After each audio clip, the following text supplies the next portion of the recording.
I wszystko gra i trąbi? Oczywiście, że tak. Dzień dobry wieczór panie i panowie, witam wszystkich bardzo serdecznie w ten przepiękny, oczywiście, że tak, 10-tysięczny można byłoby powiedzieć dzień. Jakoś głupio by to zabrzmiało, ale witam. Cześć Gonzo i Kasia Ryba na Instagramie. Te widzę, że ludziska dołączyły jak najbardziej. Lancel na YouTubie.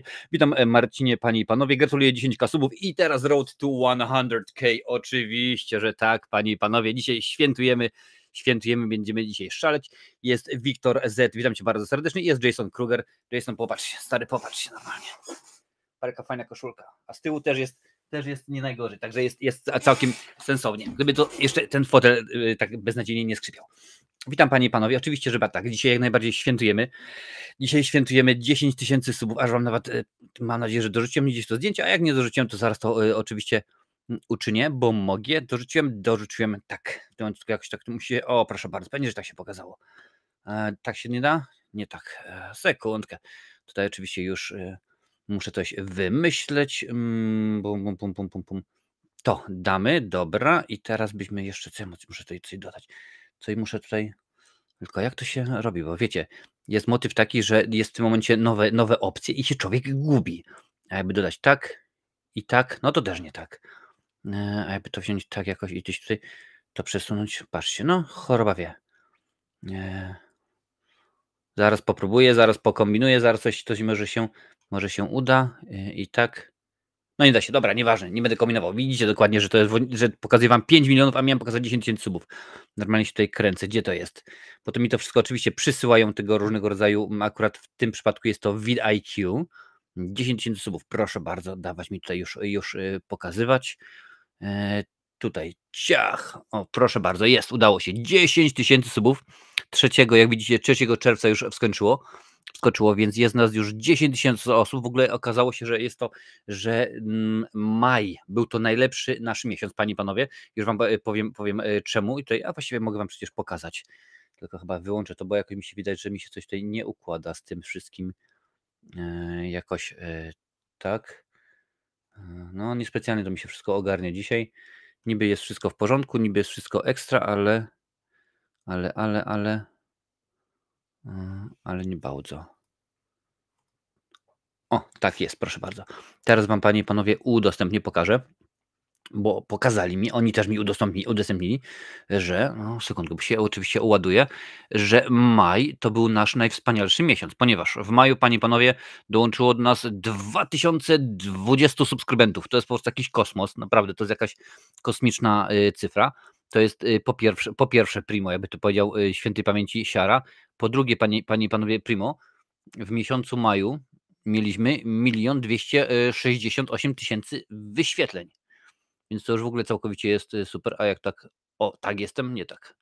Odwrotnie. O tak też lepiej. A guzik wiem. Może tak. O, tak jest całkiem super świetnie. Więc rzeczywiście dosyć tego dużo się działo. Mnóstwo rzeczy się działo, więc zaraz wam tutaj pokażę, będziemy świętować. Mam napoje, także będzie się działo. Witam bardzo Agatka, King of Hyde Park. Dołączacie, bardzo mnie to cieszy.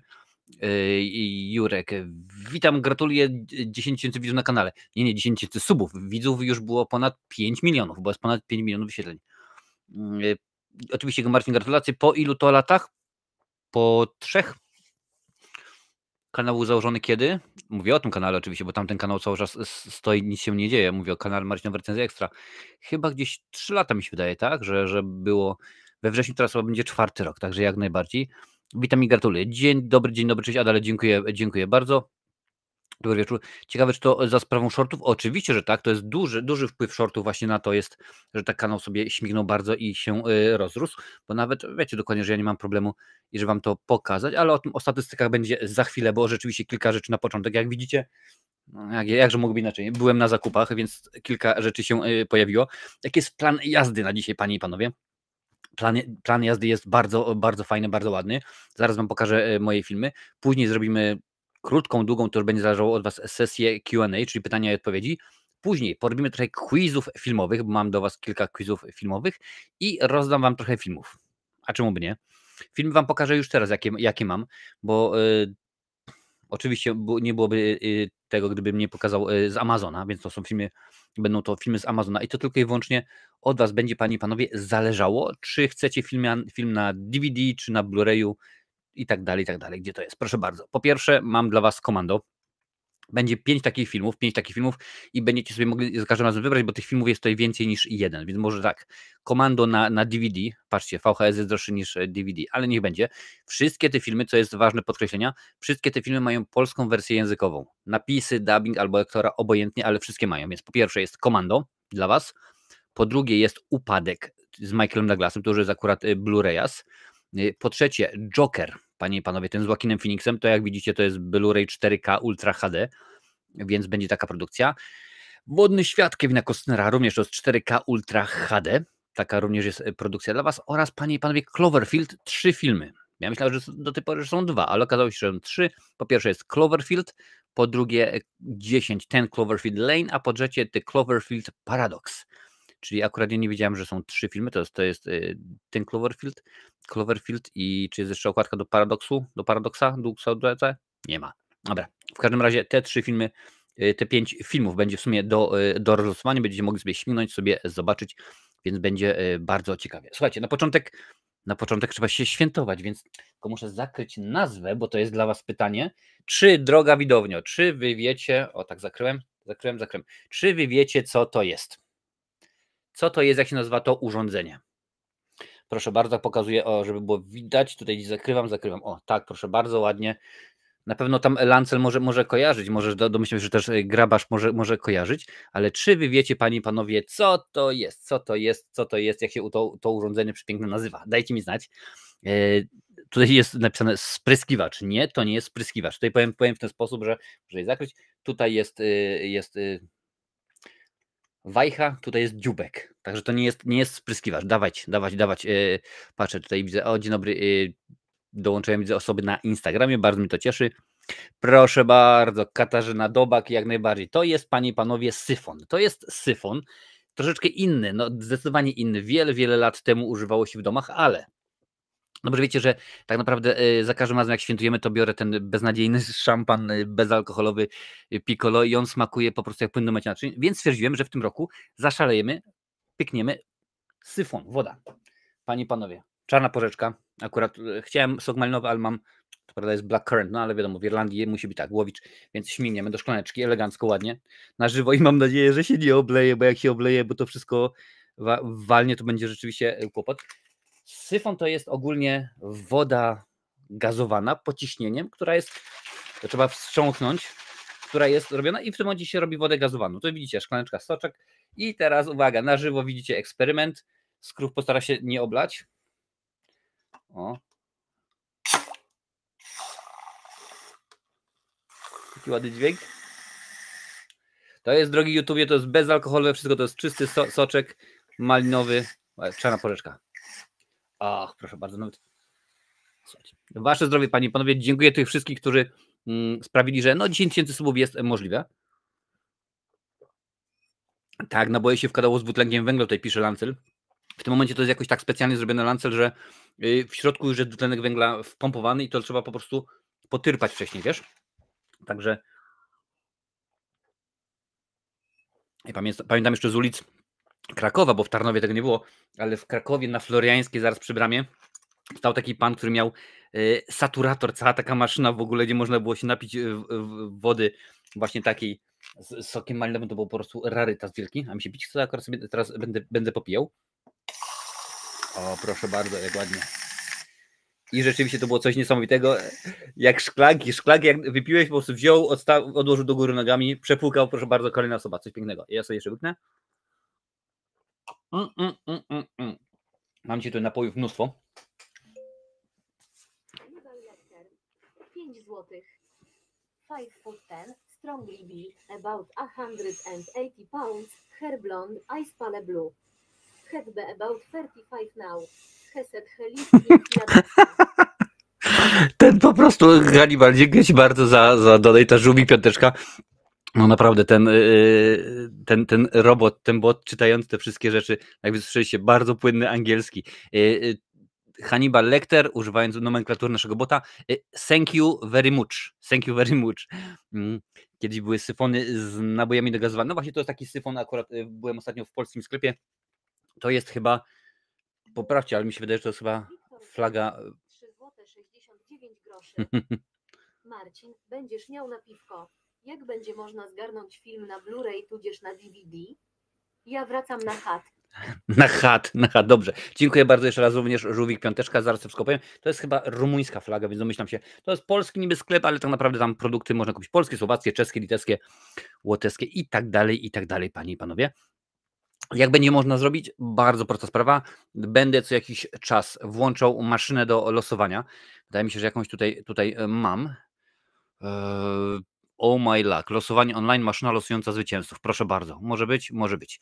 I wśród was będzie losowane, krótko mówiąc. I w tym momencie osoba, która zostaje wylosowana, będzie miała do wyboru jedną z tych płyt. No bo też wiadomo, że nie wszyscy mają odtwarzacze Blu-ray, a DVD to raczej mają wszyscy, prawda, czy tam w komputerach, więc jak najbardziej można sobie wybrać, panie i panowie. Zacznę od filmy, panie i panowie, od filmów.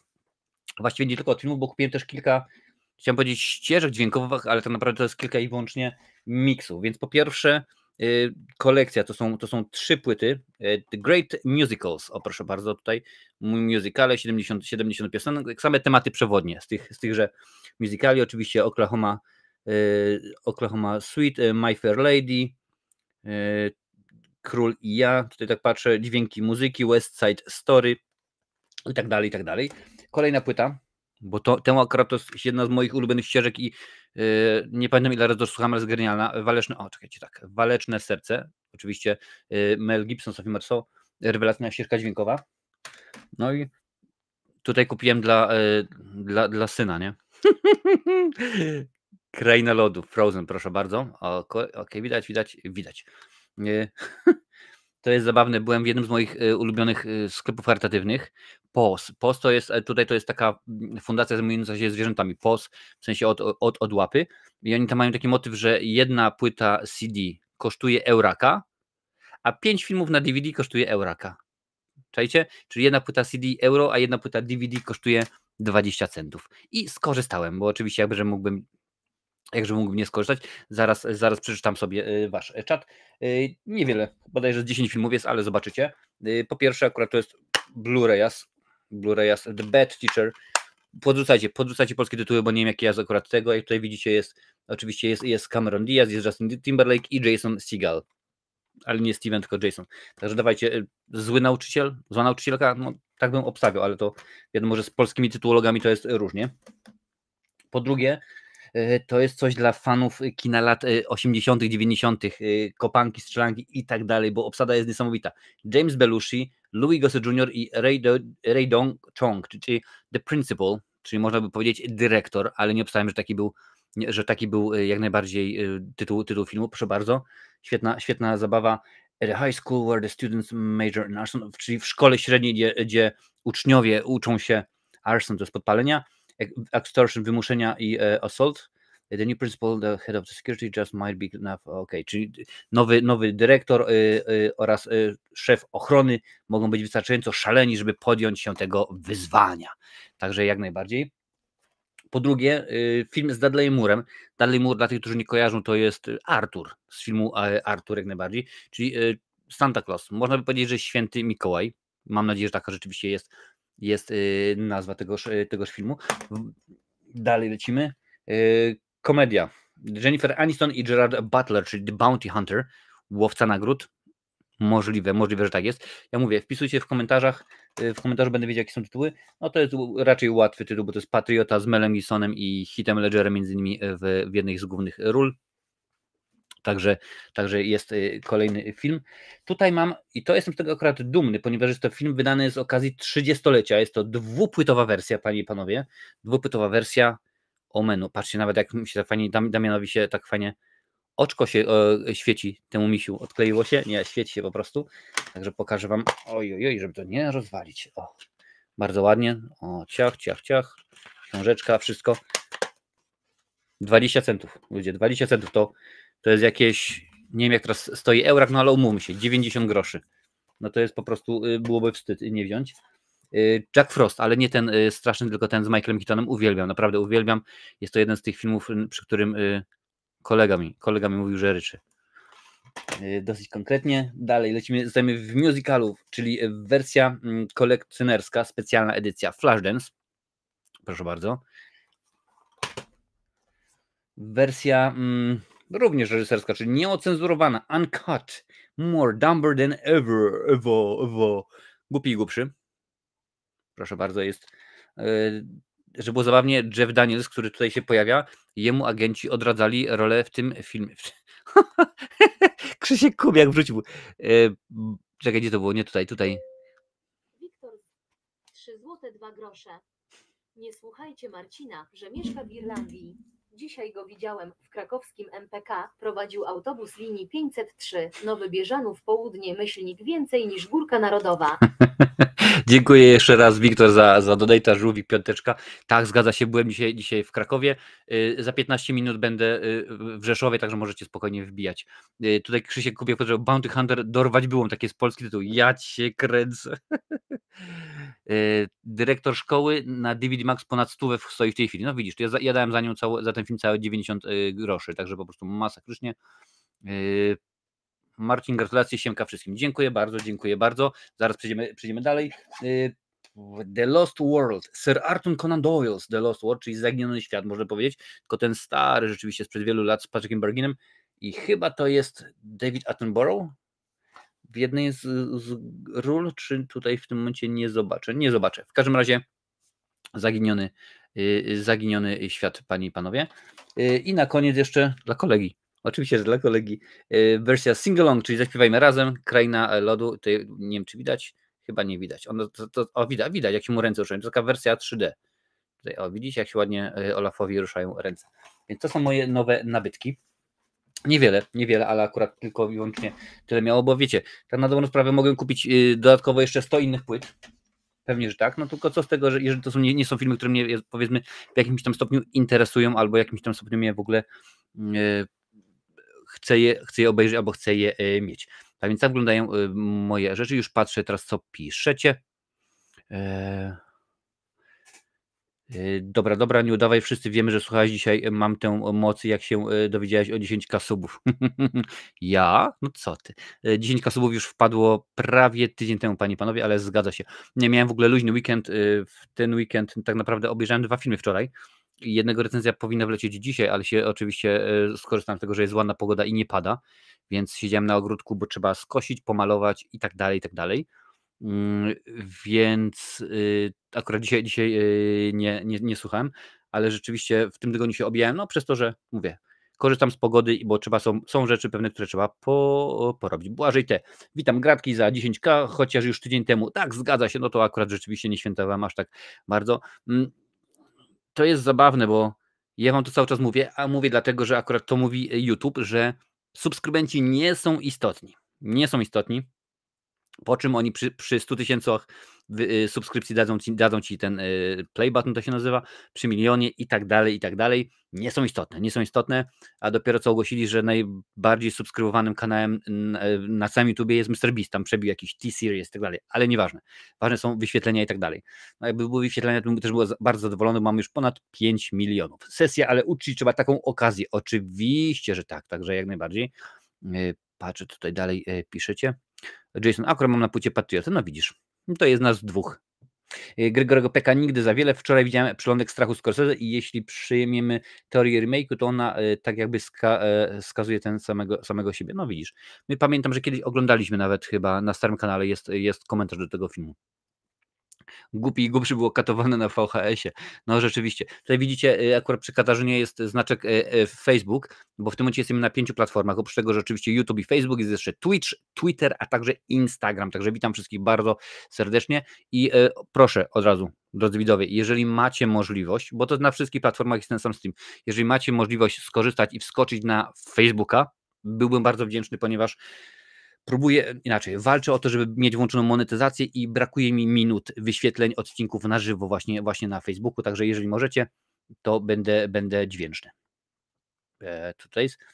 Krzysztof Kubek. A właśnie zapomniałem powiedzieć, pani profesor od gatunków pochwaliła moją pracę na temat Pulp Fiction 1994, postmodern fenomen i w piątek ją prezentuję. No proszę bardzo, widzisz, bardzo mnie to cieszy. Tam chyba grał John Ray Davis, miałem 2 części Zaginionego Świata. Wiesz, od tego jest kilka wersji, wiesz, to możliwe, że akurat w tej grał, a możliwe, że nie, bo tak naprawdę jeszcze przecież była z Brandonem chyba Fraserem też, nie z Brandonem Fraserem. Tak, z Fraserem była i była też taka jedna z Willem Ferrellem, taka bardziej komediowa. Fajny film, że sobie dobrał. Ile ci brakuje do pokazania kolekcji pudełek? Wiesz co, ostatnio było 1600 chyba 50, no to obstawiam, że to, co kupiłem ostatnio, może będzie teraz koło 1700, więc jeszcze powiedzmy jakieś 300 sztuk. Jakieś refleksje odnośnie odejścia pana Rywińskiego i pani Marzeny Skiepskich? No tak, rzeczywiście nawet na temat pana Rywińskiego, bo to rzeczywiście jak dla mnie bardzo zacny aktor, mimo że niewiele, bodajże chyba 22 role filmowe oraz serialowe, ale zawsze Rywiński to dla mnie będzie nie tyle siara właśnie, co on będzie dla mnie latającym Holendrem z Podróży pana Kleksa, bo rzeczywiście był świetny. No a poza tym, no słuchajcie, to co on robił w Kabarecie, mowa oczywiście o Kabarecie tej, później Kabaret Bohtana Smolenia, no to rzeczywiście we dwóch teraz się spotkają tam u góry, więc rzeczywiście z tego co wyczytałem, bo informację o jego śmierci właśnie podał syn, Janusz Rywiński cierpiał na cukrzycę, a ponieważ on był typowym facetem, więc nie chodził do lekarza, nie leczył się i tak dalej, i ponoć niestety to zaniedbał. No i rzeczywiście, a dobrze wiecie, że no, nie tylko cukrzyca, ale każda choroba nieleczona to jest po prostu masakra. Dlatego ja na przykład 28 kwietnia minęło mi 20 lat, jak jestem w Irlandii, w tym momencie już leci 21 rok i stwierdziłem, że to są takie, powiedzmy tak, takie można by powiedzieć moje drugie urodziny i stwierdziłem właśnie, że wtedy 28 kwietnia albo gdzieś tam w okolicy tego będę chodził co roku, rok rocznie do lekarza. Ja jestem w takim wieku, już tam po 40 jestem, więc pójdę się przebadać, sprawdzić sobie wszystkie rzeczy i tak dalej, więc coś w tym jest. Pani Marzena Kiepska właśnie dzisiaj dostałem informację, nawet Wiktor mi napisał na Messengerze, że odeszła bardzo młodo, chyba 58 lat.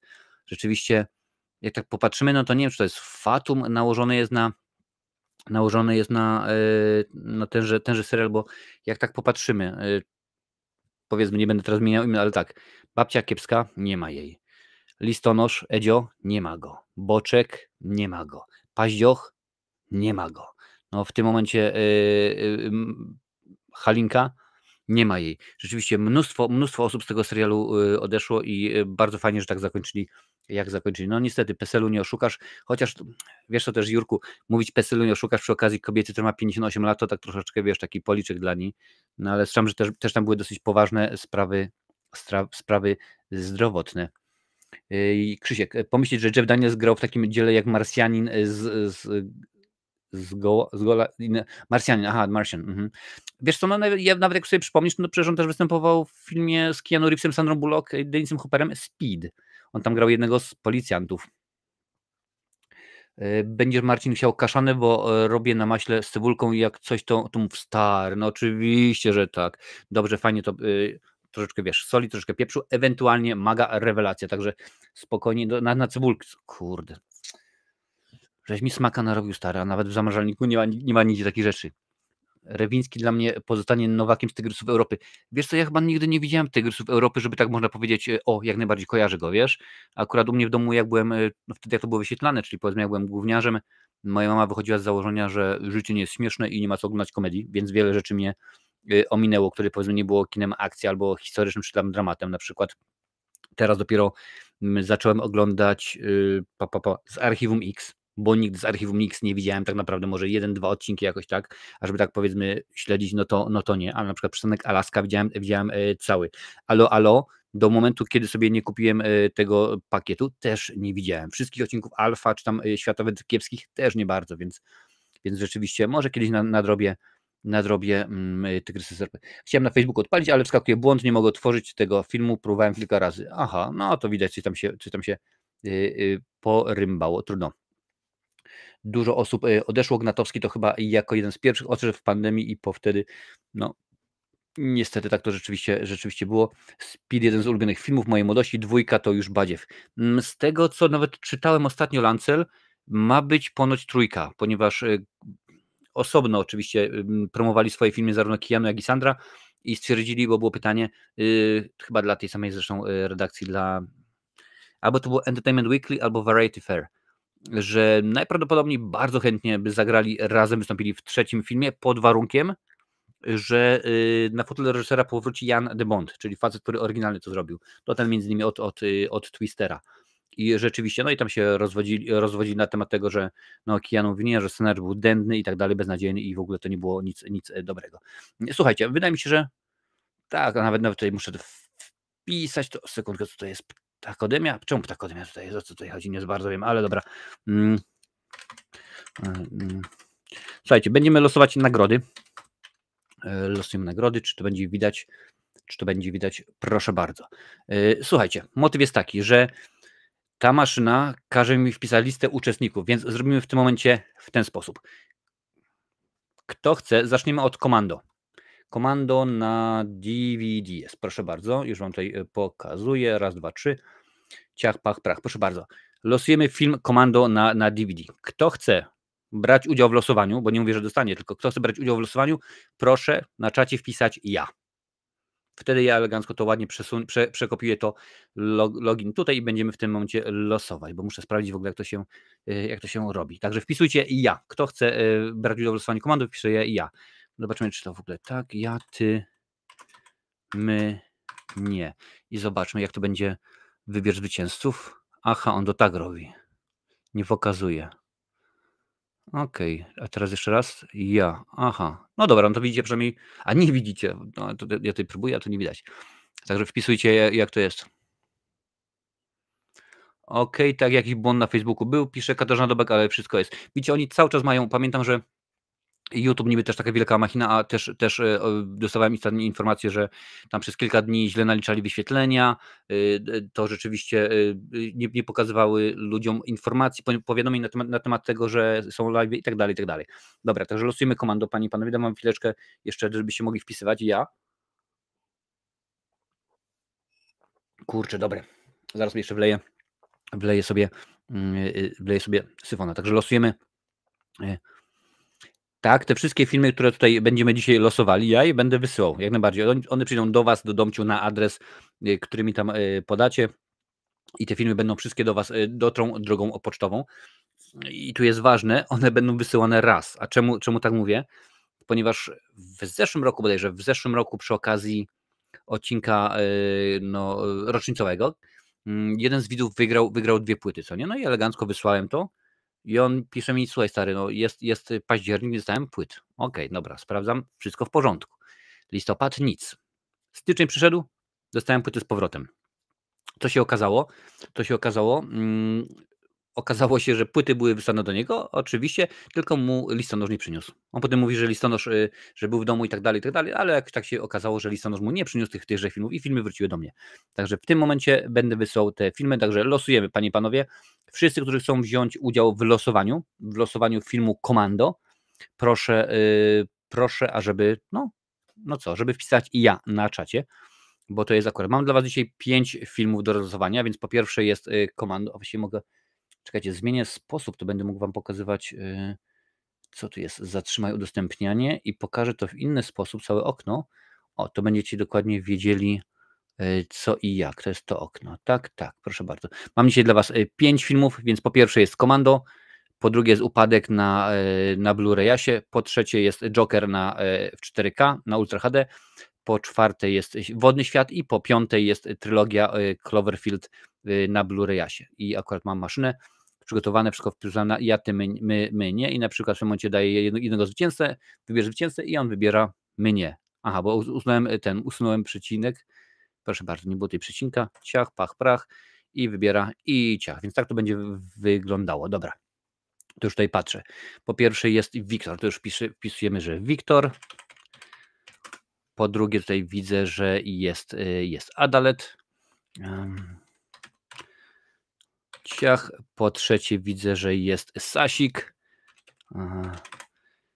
Poczekam jeszcze chwileczkę, panie i panowie, i zobaczymy, jak to będzie. Mamy w tym momencie 3 osoby. Wiktor, Sasik i Adalet chcą otrzymać film Komando. A ja sobie za ten czas wleję, tylko muszę dać mniej soku, bo jest strasznie słodkie mimo wszystko. ale jednak syfon to jest świetna sprawa. To jest bardzo fajna rzecz. Uwaga.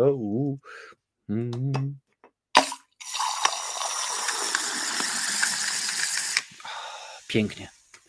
Ja odpuszczam filmy, bawcie się, pisze Lancel. W porządku, nie ma sprawy. Nie ma sprawy, Lancel. Więc panie i panowie, 3, jeszcze macie sekundkę. 3, 2, 1, dobra. No to odpalimy i patrzymy, kto dostaje komando. 3, 2, 1, 0, start. Adalet. Adalet, proszę bardzo. Komando idzie do ciebie. Także jak najbardziej odezwij się do mnie, zatrzymamy uzupełnienie. Odezwij się do mnie i będę pamiętał, że to sobie tutaj zaznaczę ładnie gwiazdką, żeby pamiętać, że Adalet dostaje. Sobie pierwszy, czyli komando, panie i panowie, już jest rozlosowane. A właściwie czemu by nie? Jeżeli przy kolejnych losowaniach na przykład ktoś stwierdzi, że dobra, ja bym chciał jednak inny film, to też chyba tak możemy zrobić. Nie ma problemu. Dzięki, nie ma sprawy. Jest jak najbardziej wszystko w porządeczku. Słuchajcie, dobra, mamy rozlosowany pierwszy film. Pokazałem wam, co jest grane. To wydaje mi się, że na chwilę możemy zrobić krótką serię. Nie to. Tak się zaznacza? Nie, tak się zaznacza. O, proszę bardzo. Zrobimy krótką sesję Q&A, więc możecie zadawać pytania, za chwilę sobie włączymy quizy, odpalimy, więc dawajcie znać. Wcześniej zacząłem wam mówić, bo tutaj Wiktor zagadnął, że ciekawe ile zawdzięczamy shortom. Ja wam w tym momencie pokażę, jak to wygląda. Cały ekran to będzie tutaj, proszę bardzo, udostępnij. Proszę bardzo, widzicie ostatnie 28 dni, jest w tym momencie 10 227 subskrybentów, jak widzicie. Tutaj są subskrybenci, więc jest bardzo dużo. Każdego dnia w ciągu ostatnich 28 dni przynajmniej jest dwucyfrowa liczba. A ja wam pokażę w tym momencie maj. Gdzie mamy maj? Proszę bardzo. Maj, proszę bardzo. 2000 subskrybentów, 122 euro zarobione, także bardzo, bardzo ładnie. Czas oglądania tyle i patrzcie, 1 300 000 wyświetleń, więc bardzo dużo.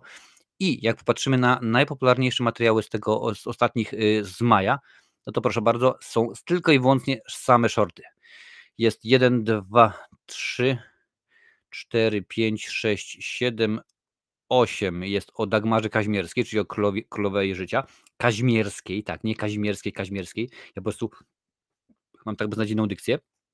Jest jeden o detektywie Rutkowskim i jest jeden o Eurowizji, że Szwajcaria wygrała Eurowizję. Więc jak najbardziej, tutaj może popatrzeć, 513 000 wyświetleń, więc bardzo dużo.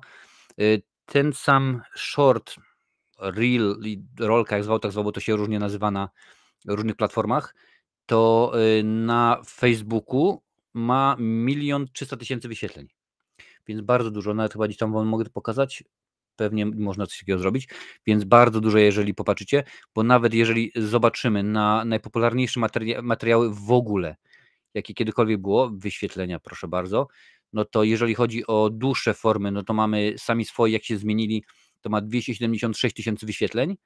Jeżeli popatrzymy na shorty, to najpopularniejszą i oczywiście będzie Królowa Życia, 641 000, więc widać, że to jest różnica delikatna.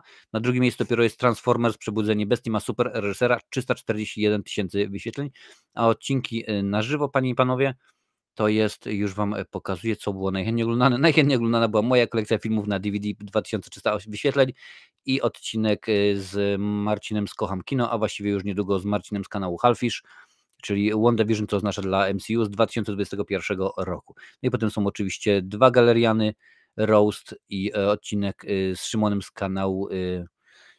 kanału Język Filmu. Więc jak widzicie, to dosyć poważnie to wpływa na ocenie 28 dni, cały czas maj chcemy. Więc jeżeli byście chcieli, żebym wytłumaczył, powiedział cokolwiek o którejś konkretnej statystyce, nie ma problemu.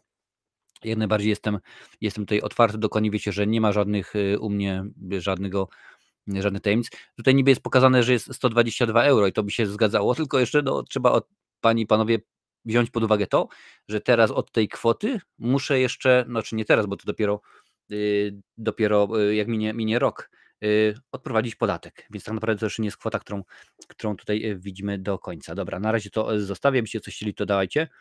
skoro 10K wbiło, to może coś niekonwencjonalnego, co Marcin masz w lodówce. Nie no, w lodówce to wiesz, niekoniecznie akurat dobrze wiesz, że akurat ja jestem bardzo z YouTube'em za pan brat z algorytmami, więc niekoniecznie. Nawet tu już wam od razu panie i panowie powiem, bo mam taką, to nie jest związane z tym, że jest 10K subów, tylko jest taka sytuacja, że akurat YouTube teraz to testuje. I jeżeli wam się przydarzy, że na przykład oglądacie jeden z moich materiałów i na przykład dzisiaj macie jedną miniaturkę, a jutro macie inną, to się nie zdziwcie, po prostu YouTube włączył mi taką opcję, jak to się nazywa A/B testing, czyli testowanie AB, kiedy mogę wrzucić kilka różnych miniatur, 3 do 3 aktualnie i oni je testują. I w tym momencie nagle powiedzmy stwierdzą, ok, proszę bardzo, miniatura, gdzie jest napisane, tak jak na przykład dopiero widzieliście tutaj pod spodem, jest prawda, tak jest Suspiria, tylko i wyłącznie tak, jest tylko i wyłącznie napisane to, dziękuję bardzo. Najczęściej ludzie klikają na tą miniaturę, jeżeli właśnie jest taka wyświetlona. Więc tak jak to się wam stara, to spokojnie się nie dziwcie, że akurat takie rzeczy się dzieją. Z tego co pamiętam, coś tam jeszcze na 10K włączają, ale nie pamiętam w tym momencie jeszcze co.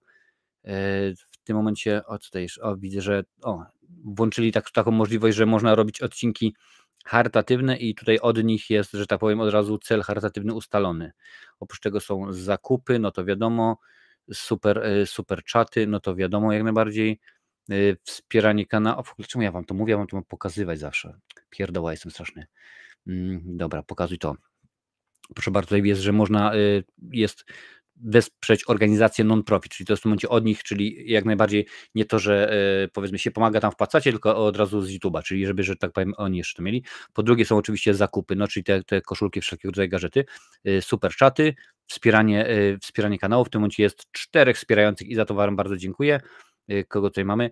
Jest Marcin Dąbrowski, Kabaret 220, Postalowy Świr i Katarzyna Dobak. Dziękuję bardzo wam za to, jesteście super świetni. Reklama na karcie short, reklama na stronie odtworzenia, no i przegląd oczywiście wszystkie te rzeczy, ale akurat to nie jest. Witam Cię bardzo serdecznie, Mr. X, fajnie, że jesteś. Dzisiaj świętujemy 10K subów, jest moc. Pojawiły się nowe słowa zakazane przez tub, których nie można używać, czy wszystko jest po staremu. Są nowe słowa, zgadza się, nawet ostatnio w trakcie nagrywania tego vloga zakupowego mojego, dowiedziałem się, że są słowa, no dobra, nie będę nawet próbował naokoło mówić. Oczywiście, oprócz tego, że mamy kolory, no to wiadomo, że są kolory, wulgary też. I jeżeli padną wulgary w pierwszych 8 sekundach filmu, recenzji, odcinka na żywo i tak dalej, to jest nie to, że jest automatyczna demonetyzacja, aczkolwiek automatycznie dostajemy żółty dolar i wtedy musimy się kłócić. Może być oczywiście inaczej. Pierwsze 8 sekund, później jest już w porządku, ale akurat ja do tego podchodzę bardzo, czekaj, bo to zniknęło. Akurat do tego podchodzę bardzo restrykcyjnie, więc zarówno komentarze, no na pewno mi coś tam umknęło, ale na przykład w komentarzach mam bardzo dużo słów zablokowanych. W tym momencie nie będę wam oczywiście pokazywał z wiadomych względów. Mnóstwo użytkowników również, bo jak na przykład pojawia się wulgar w komentarzu, to ja ten komentarz usuwam automatycznie. Tak samo jak, bo YouTube mi to rzeczywiście od razu wrzuca w zablokowane komentarze, które muszę sprawdzić, prawda? Tak samo jak na przykład ktoś wrzuca link, to również jest tak samo, ale takie komentarze tylko usuwam, nic nie robię z użytkownikiem. Natomiast jeżeli użytkownik bluzga w stronę albo na przykład jest niemiły w stosunku do mnie albo do innej osoby, która komentuje, to od razu zostaje użytkownik ukryty na kanale i tego jest bardzo dużo. Tak samo jak jeżeli, i to jest zarówno tutaj, jak i na Facebooku, jeżeli ktoś od razu wchodzi na drogę polityczną. Ostatnio pamiętam, właśnie ja było na temat tej Dagmary Kaźmierskiej, no to tam było, bo tak to jest teraz, bo za poprzedniej władzy i w ogóle i tak dalej, od razu. Mnie takie rzeczy się nie interesują, bo tak naprawdę to nie o to chodzi. I YouTube co chwilę dorzuca pewne rzeczy. Mogę na przykład powiedzieć, kurde, do diaska, a niech tam. Takie rzeczy mogę jak najbardziej powiedzieć. Tak naprawdę mogę powiedzieć wszystko. No tylko w tym momencie to jest sprawdzane, to jest wysłuchiwane. W Stanach na przykład jest motyw taki, że już na YouTubie są tak zwane brand deals, czyli są marki i przez YouTube'a można że tak powiem, dostać sponsorowanie na kanale, tak, prawda, że załóżmy, ciach, proszę bardzo, ja śmigam herbatki i akurat sprawdzam, proszę bardzo, jest firma, która produkuje herbatkę, oni sprawdzają i tak dalej, i tak dalej. Ale chodzi o to, że te marki wszystko to sprawdzają, tak? Jak ty prowadzisz swoje media, jakie są wyświetlenia, czy często wrzucasz, czy i jakie są komentarze. Więc raczej staram się tego unikać. Oczywiście wszystkie rzeczy, Jurku, które są pejoratywne, wszystkiego rodzaju określenia, mowa nienawiści, to wszystko jak najbardziej jest cały czas nacenzurowanym. Również nadal, mimo że minęło już kilka lat do tego wydarzenia, od tego momentu, kiedy czas się zatrzymał, również tego się nie mówi.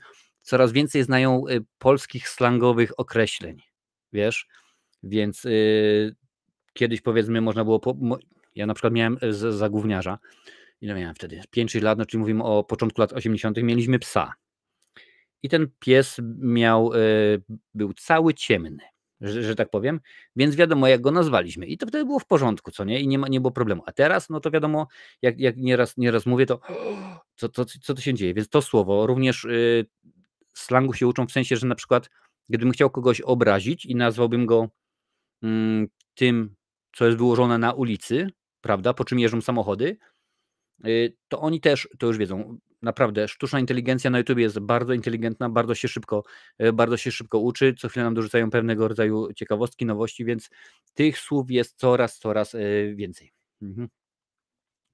Szkoda, że Patronite nie jest synchronizowany z YouTube. Wiesz co, ja nie wiem, wiesz co, bo chodzi o to, że YouTube ma swoje wspieranie, wiesz, pokażę Ci. YouTube ma swój system wspierania, prawda, jest wspieranie kanału i oni ci nadają, no są na przykład progi, czy ja tu mogę gdzieś zobaczyć, jakoś pokazać, pewnie gdzieś tak, ale w tym momencie nawet nie pamiętam, pokaż więcej, sprowadzone, nie dodaj link, nie, wyświetl wspierających, czekaj, gdzie są te progi? Sekundkę, ja tutaj gdzieś znajdę, twój kanał, tak, tutaj gdzieś powinno być, jak wejdziemy w zakładkę wspieranie. Nie, tu są posty.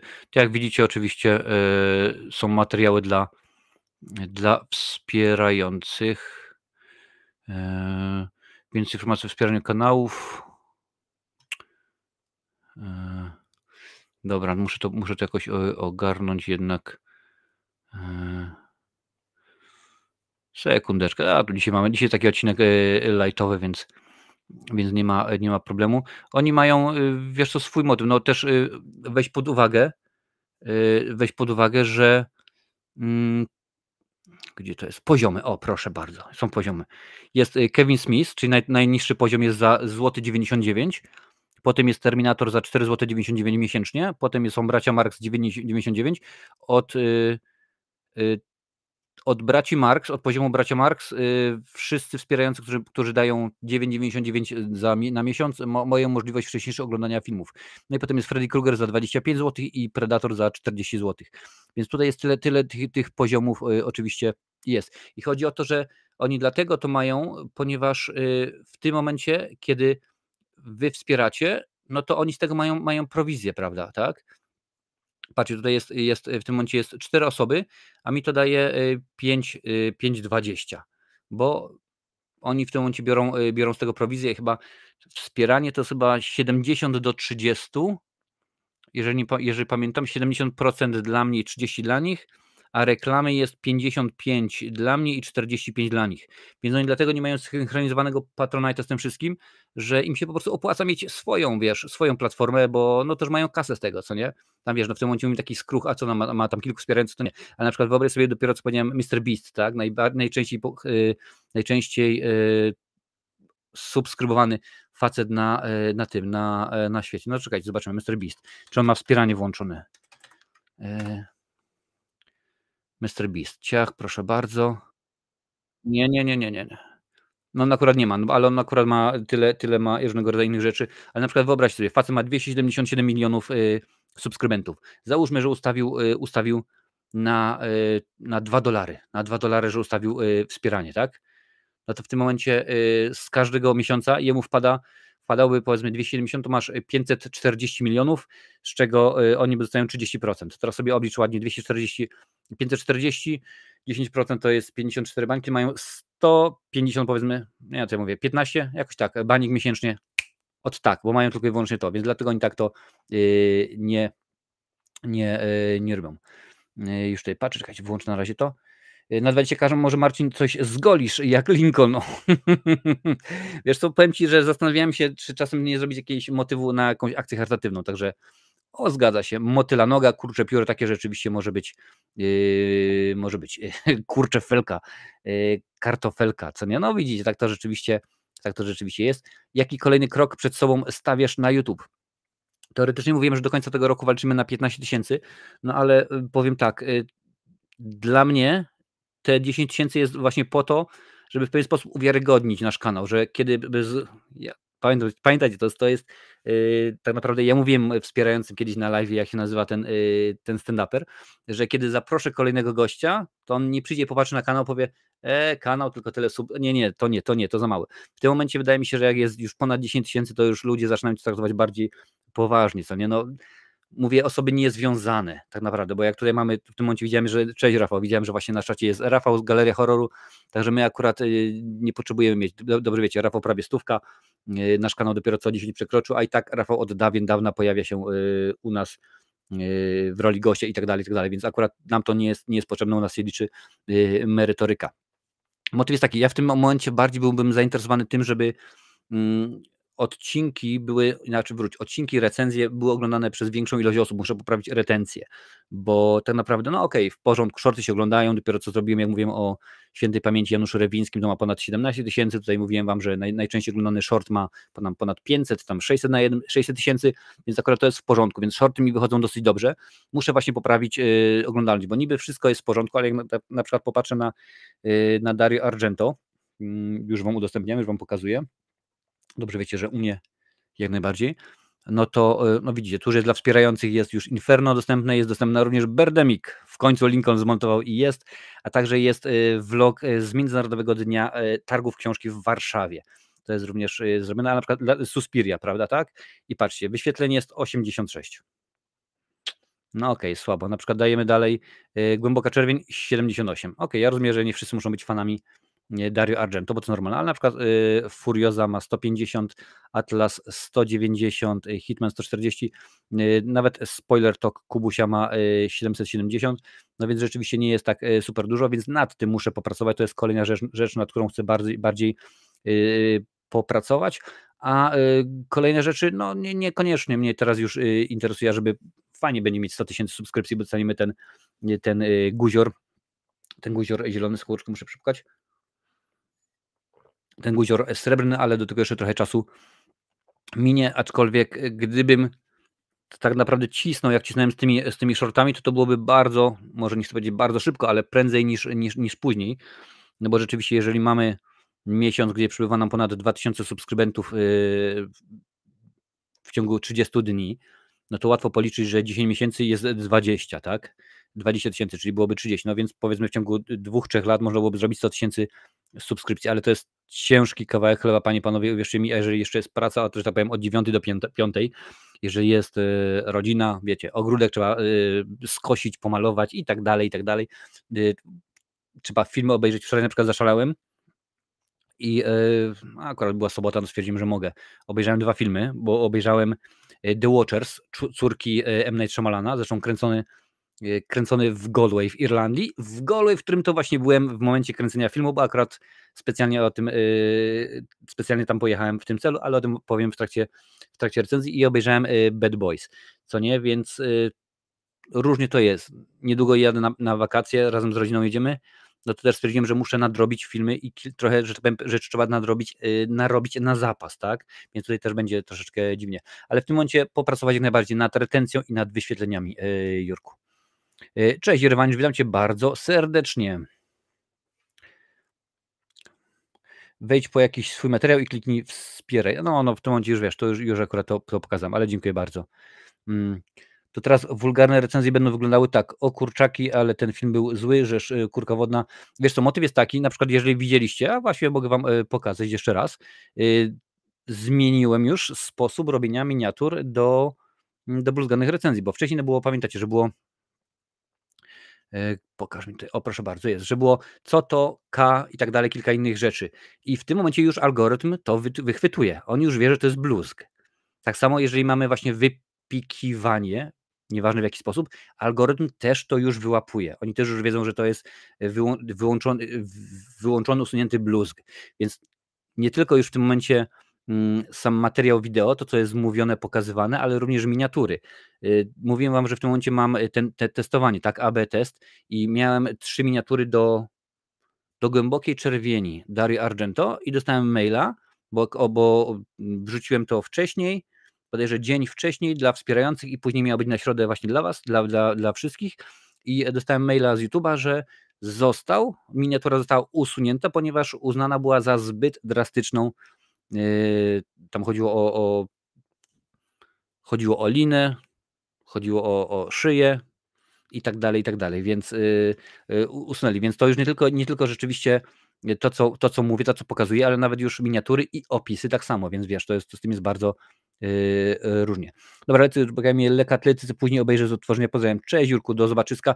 Daj znać, napisz nam później, czy chłopaki w młocie coś zrobili. Ciekawostka, wiesz, że możesz sam siebie wspierać? Wiem, że mogę sam siebie wspierać, ale to troszeczkę mija się z celem. Patrzę dalej. Ale to raczej 270 nie da mu wspierania. No wiesz, tylko 277 milionów subów, co to w ogóle jest. No w tym momencie już od 2-3 dni jest najczęściej subskrybowanym kanałem na świecie i tak jak mówiłem, YouTube mówi, nie ma znaczenia, retencja się liczy, a tutaj zawsze podają, o proszę bardzo, to i to. Ja wczoraj siedziałem od 20 do 3 w nocy, coś, bo oglądałem trylogię Hannibala na Blu-rayu. Ja widzę, też poszedłem spać dzisiaj koło 5:30 rano, bo też robiłem i przygotowywałem rzeczy do 2 kolejnych materiałów, które będą nagrywane.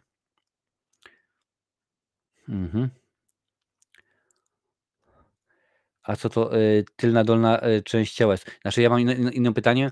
Jak nazywa się miejsce, gdzie plecy tracą swoją szlachetną nazwę? Miejsce na 4 litery? Odpowiedź poprawna: kark, panie i panowie. Słuchajcie, a ponieważ jest już kilka, że tak powiem, osób, to losujemy kolejne nagrody, panie i panowie. Przypomnę, że mam dla was dzisiaj, gdzie to jest, który to będzie ekran? To będzie ten ekran, tak? Mam dzisiaj dla was filmy, czyli do wyboru, do koloru. Jest DVD Komando, oczywiście polskie napisy, albo lektor, albo dubbing. Jest Blu-ray Upadek, jest 4K z Joker z Joaquinem Phoenixem, jest Wodny Świat z Kevinem Costnerem 4K Ultra HD oraz trylogia Cloverfield na Blu-rayasie, panie i panowie. Wszystkie te 3 rzeczy i w tym momencie kto, panie i panowie, chce być brany pod uwagę w losowaniu tychże nagród, proszę wpisać ja na czacie. Tutaj sobie wywalę i łyknę sobie herbatkę w międzyczasie. Oczywiście wszystkie filmy wysyłam na własny, że tak powiem, koszt. Także będzie w porządeczku. Sobie wleję przy okazji herbatkę. W przyszłym tygodniu, nie wiem czy poniedziałek, czy wtorek, ale w przyszłym tygodniu będzie co będzie? Będzie odcinek live tylko i wyłącznie dla wspierających. Wiem, Adalet, że był komando, ale oni mają ich kilka, więc możemy, tak naprawdę dam wam rękę, wolne pole do wyboru. Dobra, to już patrzymy. Kto jest po pierwsze? Jest Wiktor. Wiktor Ciach, no to już jest Mr. X. Mr. X. Kto dalej jest? Jerewanicz.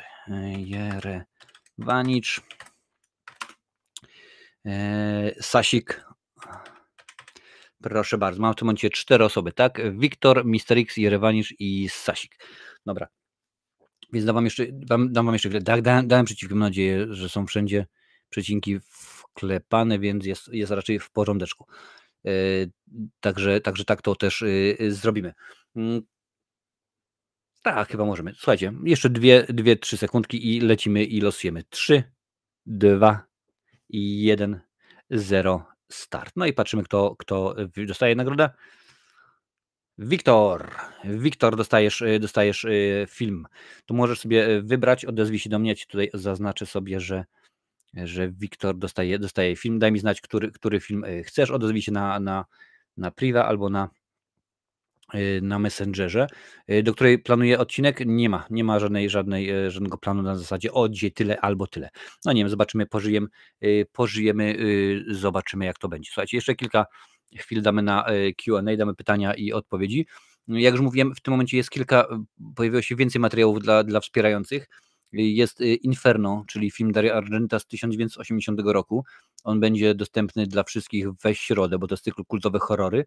Pojawił się Birdemic, Ptakodemia. Dziękuję, Rafał, że kazałeś mi obejrzeć ten film, tych cholero jedna.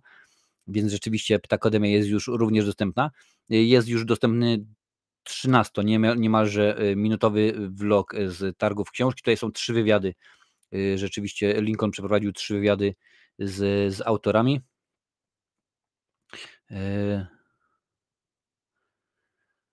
O której live dla wspierających ja mam w przyszłym tygodniu mam dniówki, więc pewnie gdzieś tam koło godziny 18, 19, bardziej 19-20 akurat w Polsce. No jakoś tak, bo rzeczywiście akurat skoro ja pracuję do 16, to zanim przyjdę do domu się ogarnę, więc to będzie różnie. Więc tych materiałów dla wspierających jest już całkiem sporo, a będzie i jeszcze więcej, bo tutaj mam nawet listę filmów, które muszę gdzieś tam obejrzeć, muszę ogarnąć, bo mimo tego, że mamy już czerwiec, cały czas w Polsce są dystrybuowane filmy, które premierę zagraniczną miały na przykład 2 lata temu. Ja już nawet sprawdzę ten film, o którym wam chciałem powiedzieć. Czekajcie.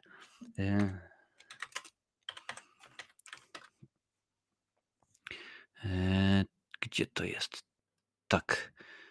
Polski tytuł jaki jest? Ezra, mój syn Ezra. W każdym razie, taki mi się wydaje, jest polski tytuł, to jest no powiedzmy komedia, w której między innymi występuje Whoopi Goldberg, Ross Byrne, Vera Farmiga i kilka rzeczywiście innych osób. Ten film będzie miał premierę swoją 21 czerwca, a światową premierę miał w sierpniu. Jest nawet jeden film, gdzieś on tutaj był zrobiony. Nie mogę. Jeden z filmów w każdym razie, hiszpański, który będzie miał premierę też w tym miesiącu, a premierę światową miał 2 lata temu. Więc rzeczywiście, no i spokojnie, wchodzę w tym momencie przez VPN-a na platformę. Proszę bardzo, można sobie obejrzeć. Ja w sobotę całą oryginalną pentologię Planety Małp przeleciałem. Za tydzień zaczynam tę wersję z początku lat 2000. Aha, czyli to jest ta Tima Bartona z tymi, oni wyglądają jak Michael Jackson wszyscy. No więc rzeczywiście dosyć zabawnie jest, no ale to już życie, nic więcej nie wymyślimy. Dobra, panie i panowie, skoro nie ma, że to powiem, nie ma pytań do mnie, póki co, jeżeli oczywiście będzie, to dajcie znać, to teraz sobie zrobimy quizy, zobaczymy, pomożecie mi z quizami filmowymi, zobaczymy jak to się uda. Już tutaj pokazuję, ciach, pach, prach, proszę bardzo. Słuchajcie, pomóżcie wybrać, co chcecie.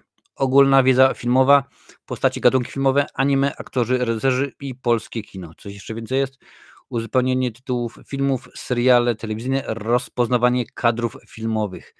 Która z tych rzeczy wam się najbardziej podoba, powiedzmy? Z tych nie zgoda, niekoniecznie. Którą byście chcieli, którego quiza byście chcieli, panie i panowie? Proszę bardzo, Błażej był pierwszy. Postaci i gatunki. Postaci i gatunki filmowe, ciach weźmiemy. I dajmy na popularne, od najpopularniejszych, czyli że się dobrze oglądam. O, widzę, że 3 osoby poprosiły. Quiz. Z jakiego filmu jest ta postać? Lecimy. Słuchajcie, ja będę wam dawał chwilę czasu, także można śmigać. Rozpoczynamy quiz. To się wcale nie mieści, czemu coś takie duże jest? Jakieś 200? Co tu się dzieje? O, proszę bardzo, teraz. Widzicie to dobrze, czy może troszeczkę powiększę? O, tak. Rozpoczynamy quiz, panie i panowie. Z jakiego filmu jest ta postać? Tutaj widzicie, mamy 4 propozycje. Przypadek, rejs, poszukiwany, poszukiwana, miś. Są quizy beznagrodowe, więc panie i panowie, bawimy się dzisiaj. Jak to u was jest? Jak się pojawi pierwsza poprawna odpowiedź, to będę klikał. O, proszę bardzo. Tutaj jest napisane Katarzyna Nowak, miś. Oczywiście, że jest to miś, jak najbardziej. Więc lecimy dalej. Z jakiego filmu ta postać? Poszukiwany, poszukiwana, żona dla Australijczyka, krótki film o miłości, czy amator? E, Ryszard Ochódzki, kocham go, pisze Sasik. No nie ty jeden, także jak najbardziej. Z jakiego filmu ta postać? Proszę bardzo, jest. Kebab Killa, cześć Kebab Killa, Kopelat. Poszukiwany, oczywiście, że tak, nieodżałowany Wojciech Pokora. Lecimy dalej. Z jakiego filmu ta postać? Pora umierać, Baza ludzi umarłych, Cwał czy Szeks-Misja? Panie i panowie. Jak to jest u was tym razem? Ta Marysia zawsze na czasie, tak? Docent Maria, nie pamiętam jak się nazywał, no ale jakoś tak to rzeczywiście było. Proszę bardzo, Kebab Killa dzisiaj jest szybki, więc zgadza się, jest to córka Jerzego Sztura, że tak powiem, w tym filmie oczywiście. Z jakiego filmu ta postać? Jeżeli nie widać dobrze, to dawajcie znać, ale mi się wydaje, że jest wystarczająco dobrze. Wszyscy jesteśmy Chrystusami, nic śmiesznego, Dzień Świra czy Wesele? No, tutaj będzie zagwozdka, panie i panowie. Shrek Misja, dokładnie, dokładnie. Misja w łóżku, cezura. Dzień Świra pisze Kebab Killa. A jak wy piszecie? No to Kasia jeszcze pisze do starego Dzień Świra, no to zaznaczamy Dzień Świra. I macie oczywiście rację, tutaj zaraz mu zaczną wiercić pod domem. A z jakiego filmu ta postać? Przesłuchanie, Ziemia obiecana, Jak być kochaną, czy Kariera Nikodema Dyzmy? Widzę, że dzisiaj jesteście rzeczywiście, dajecie radę, bo tutaj super rzeczywiście odpowiadacie. Witam bardzo serdecznie również wszystkich na Instagramie. Bardzo mnie to cieszy, że jesteście i że śmigacie. Dzisiaj świętujemy, panie i panowie, tylko przypomnę, 10K subów, więc całkiem fajowo. Proszę bardzo, dzisiaj jest Wiktor Z, jest pierwszy. Kariera Nikodema Dyzmy, jak najbardziej zgadza się, jest to nieodżałowany Roman Wilhelmi w Karierze Nikodema Dyzmy. Z jakiego filmu ta postać? No to jest oczywiste, Chłopaki nie płaczą, Killer, Pitbull czy Sezon Naleszcza? Jak to jest u was tym razem? Mogę to pokazać w ogóle czat? A nie, będzie wtedy chyba trochę za mało, mi się wydaje. Dajcie znać, czy wolicie tak z tym czatem, czy wolicie, że jak czat jest normalnie, że powiem niewidoczny na ekranie. Dajcie znać, którą opcję wolicie bardziej. No to już czekam na poprawną odpowiedź. Z jakiego filmu ta postać? Chłopaki nie płaczą. O, oczywiście, Jason ma rację. Jurek Boczny, taksówkarz z numerze boczny 7775. Proszę bardzo, zaznaczamy Killer. Z jakiego filmu ta postać? Pętla, barwy ochronne, nóż w wodzie, krótki film o zabijaniu, panie i panowie. Jak to jest u was? Czy to jest dobrze, czy jest za mało? Można powiększyć. A, czyli wolisz większy. Niewidoczny lepiej, jak czatu nie ma. No to proszę bardzo, nie ma sprawy. O, i jest tak. To był taksówkarz. A to jest z jakiego filmu? Pętla, barwy ochronne, nóż w wodzie, krótki film o zabijaniu. Krzysiek Kubiak, dajesz, są akurat rzeczy, które ty się teraz uczysz na studiach. Jak to jest? Kebab Killa i Wiktor piszą, że nóż w wodzie chyba, no to dajmy nóż w wodzie, zgadza się oczywiście. A to z jakiego filmu ta postać? Rękopis znaleziony w Saragosie, genialny film. Przypomnę, że Rękopis znaleziony w Saragosie to jest ulubiony film Martina Scorsese. Do widzenia do jutra, Eroika czy Popiół i Diament? Jak jest u was z tym? Widzę, że dzisiaj jest dosyć dobrze. Wiktor, widzę, że daje radę. Jak najbardziej. Popiół i Diament Andrzeja W., znanego skądinąd. A z jakiego filmu ta postać? Pokolenie Kolumbowie, Kanał Pasażerka. No. Popiół, zgadza się. Tutaj akurat nie, jeszcze nie było do widzenia do jutra. Niestety nie trafiłeś. Nie wygrywasz bona na korniszona. Bardzo mi przykro. Cześć Potwornicka, witam cię bardzo serdecznie na Instagramie. Potwornicka była z nami ostatnio, panie i panowie. Fajnie się ogląda odcinek i bardzo się dobrze, że tak powiem, odsłuchuje na Spotify, co mnie bardzo cieszy. Jak to jest z wami? Wiecie już może? Pokolenie Kolumbowie, Kanał Pasażerka. Jak najbardziej. Pojawiła się prawdziwa, dobra odpowiedź. Jest napisane kanał, pisze Lancel. Zgadza się, jest to kanał również. Jak najbardziej. Z jakiego filmu ta postać? Kroll, Reich, Demony Wojny czy Psy? Tutaj w tym momencie Boguś Linda potem strzela i potem mówi Chodź. Także tak brzydko mówi. No pewno, że tak. Są to psy. Bogu. A kto umarł, ten nie żyje. Cześć Brontos, witam cię bardzo serdecznie, też poprawna odpowiedź. Dobra, słuchajcie, z jakiego filmu ta postać? Konopielka, historia kina w Popielawach, Jancio Wodnik czy Grający talerza? No i tutaj mamy dla was zagwozdkę, ponieważ zarówno w Jancio Wodniku, jak i w Grającym z talerza występował Franciszek Pieczka. Co wy powiecie? Nie. Rezerwowe psy, tak. Wściekłe Reservoir Dogs. Psy, jest, nawet słyszałem, ktoś mówił, psy z rezerwuaru. Konopielka. Nie, to nie jest konopielka, Lancel. Tutaj Jerewanisz wrzucia, Jancio Wodnik, panie i panowie. Tak, oczywiście, że tak. Oczywiście, że Jancio Wodnik. A to z jakiego filmu ta postać? To jest Daniel Olbrycki. Specjalnie mówię przez Ski, bo w jego mieście, w którym się urodził, mnóstwo osób zamiast Olbrychski mówi Olbrycki. Panie i panowie. Pan Tadeusz, Zemsta, Stara Baśń czy Przedwiośnie? Jak obstawiacie? Tadek. Mówicie, że Tadek nie Jadek? Proszę bardzo. Pewnie, że tak. Bo ja, proszę pana, tu mam bardzo dobre połączenie. Z jakiego filmu te postaci? Co mi zrobisz, jak mnie złapiesz? Brunet wieczorową porą. Nie lubię poniedziałku. Nie ma róży bez ognia. Jak to u was wygląda? Dajcie znać, panie i panowie, jak to wygląda. Ja akurat wiem. Ja wstaję sobie normalnie o 5 rano. Ubierasz się pan? No nie no, opłaca mi się rozbierać po śniadaniu. Także dosyć. To akurat dla mnie są wszystko 4, tak, wszystkie 4 są filmy Stanisława Barei. Więc, a tam fajne jakieś coś tam się z tyłu za nami się jakaś animacja jest, no także dobrze. No, co mi zrobisz, jak mnie złapiesz brunet wieczorową porą? Nie lubię poniedziałku, nie ma róży bez ognia. Jak to jest?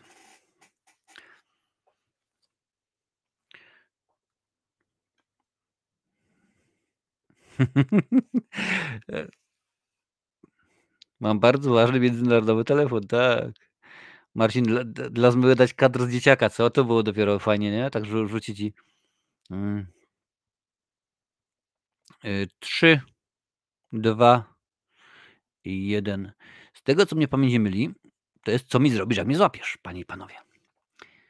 A z jakiego filmu pochodzi ta postać? O takim bardzo charakterystycznym głosie, która lubi piosenki, które już raz słyszała. Rejs, Wielki Szu, Człowiek z żelaza czy piłkarski poker?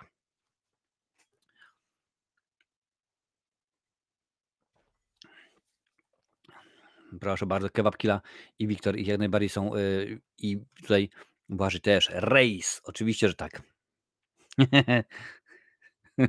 A z jakiego filmu jest Grucha w różowym sweterku z gruszką, oczywiście. Wabank, Prawo i Pięść, Poranek Kojota czy Chłopaki nie płaczą? Kto tutaj dał Prawo i Pięść do tego? No dobra, ale niech będzie, że wrzucili. Takie sweterki jak w banku nosili, to nie mazgaj się. Chłopaki nie płaczą. Pewnie, że chłopaki nie płaczą. Chociaż ostatnio gdzieś tam widziałem. No i jaki wynik ludziska?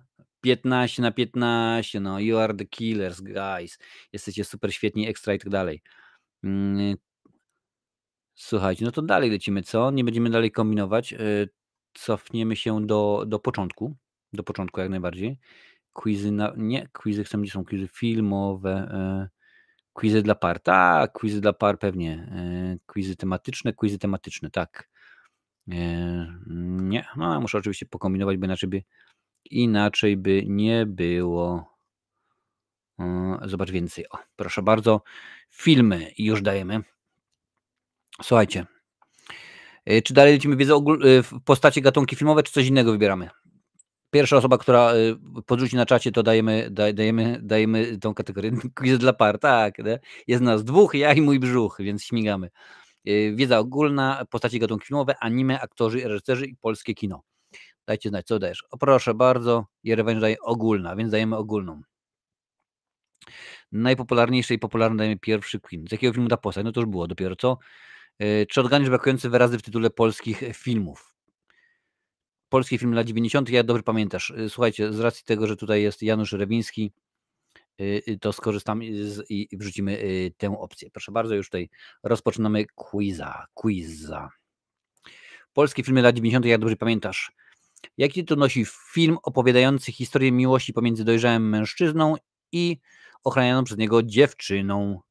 Miłość niejedno ma imię. Sztos, Angelika czy Sara? Panie i panowie, jak to jest u was? Jak myślicie? Co to za film?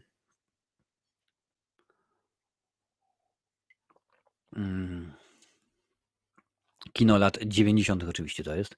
Przypomnę. No pewnie, że tak. Oczywiście, że tak. To jest Sara. Agnieszka Wodarczyk, początkująca wtedy, chyba debiutująca nawet. O, jaki zawód wykonywał Jerzy Killer, zanim został posądzony o bycie płatnym mordercą? Taksówkarza, dostawcy pizzy, dziennikarza czy śmieciarza? Panie i panowie, co ty wiesz o zabijaniu? Ty stara, no jesteś. To będzie wszystko, te rzeczy, te zniekształcenia moje i tak dalej, to musi na pewno zabawnie wyglądać, kiedy sztuczna inteligencja YouTube'owa tworzy napisy. Także Taxi Driver, na pewno, że Taxi Driver, no tak tylko właśnie chcę was przetrzymać troszeczkę. W której części Killera występuje postać Jose Arcadio? Jose się inaczej pisze. Jose Arcadio Moralesa. W pierwszej czy w drugiej części? Ale to stop. Buenos dias, senior Sierra, tak? Buenos Aires. Były wtedy wielkie kontrowersje, że tak śmiałe sceny. Zgadza się, Lancet, to oczywiście odnośnik do Sary jest, także jak najbardziej. Killer 2, pewnie, że Killer 2. Ma wykłady w liceum imienia Cervantesa. Teresa Lipowska kojarzy nam się głównie z rolą pogodnej babci z serialu M jak miłość. Jednak w 1995 roku zagrała rolę wrednej teściowej w filmie Macieja Ślesickiego. Jaki tytuł nosił ten film? Tato, Przystań, Sara czy Królowa Śniegu, panie i panowie? Na szczęście, mówię dla fabuły oczywiście filmu, na szczęście bardzo, bardzo dobrze ją potraktowano w tymże filmie, więc wyglądało to bardzo fajnie. You are on fire, man. Pewnie, że tak. Jerewani Gibrantos piszą, że tato. Oczywiście, że tato. Z Cezarem Pazurą. W którym filmie występuje postać Adasia Miałczyńskiego? Szczęśliwego Nowego Jorku, Chłopaki nie płaczą, Poranek Kojota, nic śmiesznego.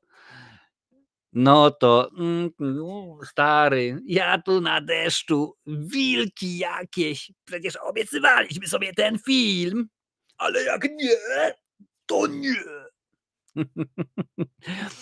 Pamiętam, że pierwszy raz ten film oglądałem, to było jeszcze w TVP chyba 2 pokazywała, to było gdzieś tam około 23, no bo wiadomo, że takie rzeczy i siedzieliśmy z siostrą i oglądaliśmy, żeśmy się chichrali. Halida pozdrawiam, aż żeśmy mamę obudzili. Nic śmiesznego, no oczywiście, że tak. Trzymaj się ramy, do it, bo inaczej urwę ci. Dubla nie będzie. Nie? Tak. Dobrze, że wszyscy byli po drugiej stronie, co? Z jakiego filmu pochodzi cytat? Bo to zła kobieta była. No to już słuchajcie, nie będę nawet się wygłupiał, bo to dopiero co mieliśmy tam w innym quizie, więc wiadomo, że psy. O kim opowiada film Sztos?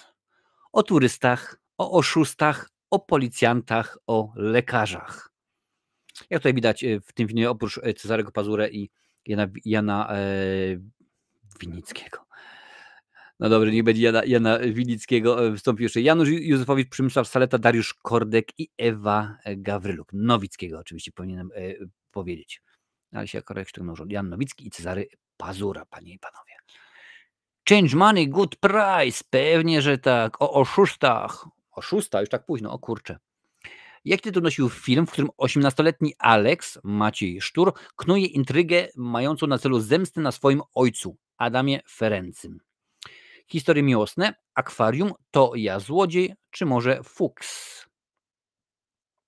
Tak, o kanciarza, o cinkciarzach, Wiktorze, wiesz, bo osoby, które w czasach PRL-u sprzedawały, trudniły się handlem walut, nazwani byli cinkciarzami. Dobrze, dobrze. Widzę, że tutaj szybko odpowiadacie, bardzo ładnie. Fuks, pewnie, że tak. Drugą część kręcą w tym momencie. Która część trylogii Sienkiewicza została zekranizowana w latach 90.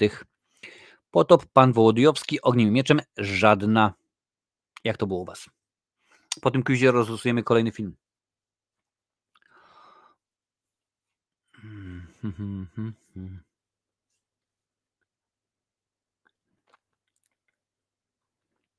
Potop, Pan Wołodyjowski, Ogniem i Mieczem, żadna. Wiem, że dużo pisania jest, ale mi powiem ci, smaka narobiłeś mi tym, tą kaszanką. Tutaj jest Marcin pisze, że ogniem i mieczem, a tutaj, że żadna. Marcin, błagam, przeczytaj komentarz z odznaczeniem. Komentarz z odznaczeniem.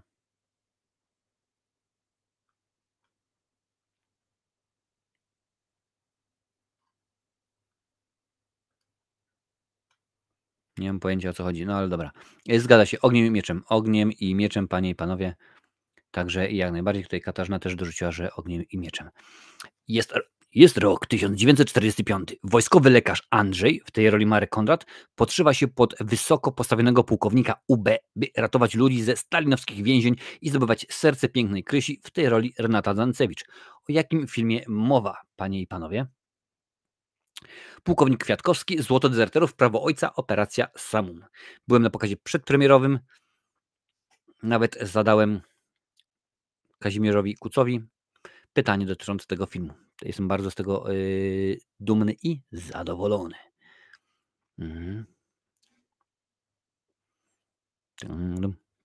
Pułkownik Kwiatkowski, Złoto dezerterów, Prawo ojca, Operacja Samum.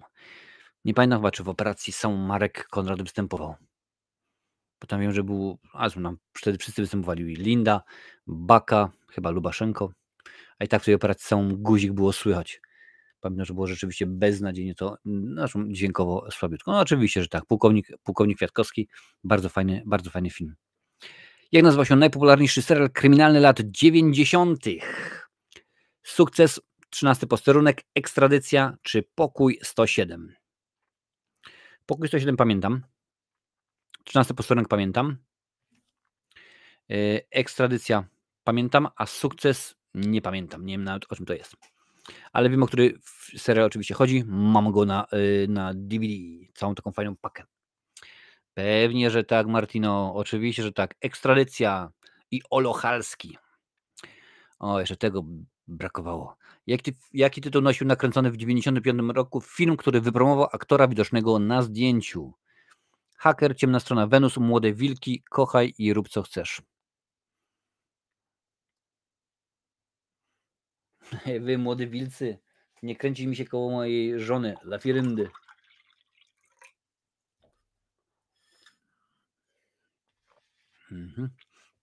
Pewnie, że taka dalej jest. Młode wilki. Potem jeszcze było Młode wilki, jedna a druga. Młodzi wilcy, no. Cud, miód i orzeszki. Jesteś prawdziwym kinomanem. Rozpracowałeś system. Filmy z lat 90. znasz jak własną kieszeń. Chyba musimy przemyśleć przygotowanie trudniejszego quizu specjalnie dla ciebie. Słuchajcie, Young Wolves Brontos pisze. Słuchajcie, nie wiem jak wy, ale jak dla mnie ten nie to, że coś tam, ale jak dla mnie te quizy były dosyć proste. Więc zaraz pewnie do nich wrócimy, panie i panowie. Tylko rozlosujemy kolejne nagrody. A to nie widać tego, tak? A, inaczej udostępniam, dobra. Wyświetl kartę, nie, wyświetl kartę inną. My chcemy, żeby była się wyświetlała karta z losowaniem. To jest to, tak, proszę bardzo. Losowanie. Słuchajcie, teraz losujemy kolejny film. Ponieważ daję wam dowolność, więc dawajcie znać, jak już wygracie oczywiście, który chcecie. Do wyboru jest Komando na DVD, Upadek na Blu-rayasie, Joker 4K, Wodnisia 4K i Cloverfield trylogia na Blu-rayasie. Więc osoby, które chcą wziąć udział w losowaniu kolejnego filmu, niech wpiszą niech wpiszą DVD w komentarzu, wtedy będę wrzucał jak najbardziej tutaj, gdzie to jest, gdzie się pojawia. Tutaj, proszę bardzo, losowanie, ciach. Więc dawajcie znać. DVD trzeba wpisać, żeby wziąć udział w kolejnym losowaniu. Przypominam, wszystkie filmy są wysyłane za darmo do was.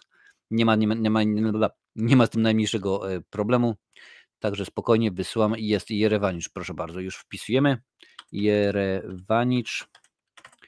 Ciach, potem jest Sasik. Zgadza się. A wy tutaj wpisujcie, a sobie w międzyczasie urządzę kolejną porcję wody chciałem powiedzieć saturatora, to jednak z syfonu tylko. Ciach, mało soku, bo rzeczywiście jest za słodko.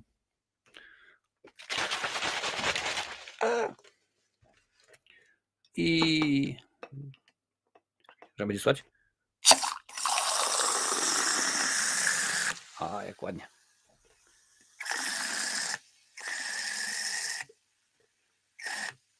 Super. Woda z czarną mazią? Nie, woda z czarną porzeczką. Blackcurrant. No glucose fructose syrup. Czarna porzeczka. Chciałem maliny, akurat nie było, niestety, także. Dobra, słuchajcie, mamy dwie osoby. Mamy Jerę Wanicza i Sasika, które by chciała wygrać film, także dajcie znać, czy ktoś jeszcze jest chętny. Pychotka. Pychotka. Przypomnę. Komando z Arnoldem, Upadek, Joker, Wodny Świat i Cloverfield Trylogia. Tak w międzyczasie to ja oczywiście przypomnę o panie i panowie o łapencjach. Łapy w górę. Będzie mi niezmiernie mi miło. Nie to, tutaj.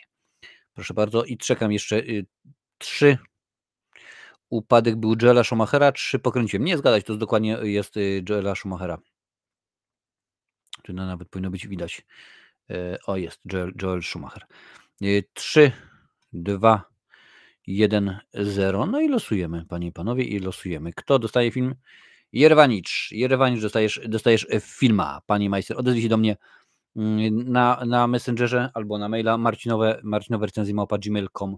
Możesz wysyłać wiadomość. Trzeba będzie pewnie podać imię, nazwisko i adres, panie i panowie. Więc tutaj mamy zamianę. Słuchajcie, chcecie jeszcze jednego quiza? Zanim przejdziemy do kolejnego etapu, kolejnego punktu, dajcie znać, czy chcecie jeszcze kolejny quiz, a to w międzyczasie sobie przejdę na te quizy. Zobacz więcej. Dajcie znać, czy chcecie kolejnego quiza.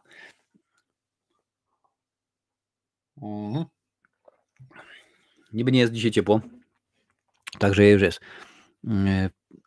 Na Messengerze raz książkę wygrałem, więc tam wszystko jest. Dobra, ja nie wiem, czy na czym nie usuwałem, bo ja usuwam te wszystkie rzeczy na bieżąco, bo to są wiadomo dane poufne, ale zobaczę, wydaje mi się, że ten. Słuchajcie, zrobimy kolejnego quiza, a co sobie będziemy, jak sobie możemy. Co byście chcieli? Jaką byście chcieli, panie i panowie, kategorię? Ogólna wiedza filmowa, postacie i gatunki filmowe, anime, aktorzy i reżyserzy, czy polskie kino? Pierwsza osoba, która poda, tę kategorię wybierzemy. Tutaj mamy, czy nasz postacie z bajek animowanych, brakujące wyrazy.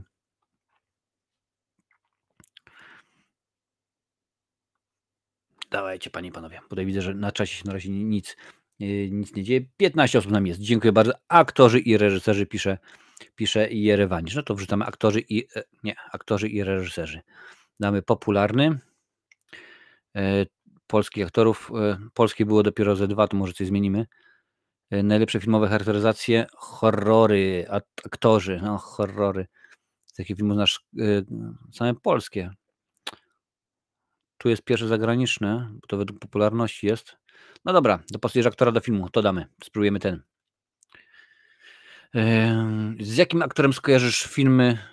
Z jakim? Dobra, no zobaczymy. Zobaczymy, panie i panowie. Horrory ale zobaczymy, jeżeli będzie kategoria horrory, to wrzucimy do kolejnego.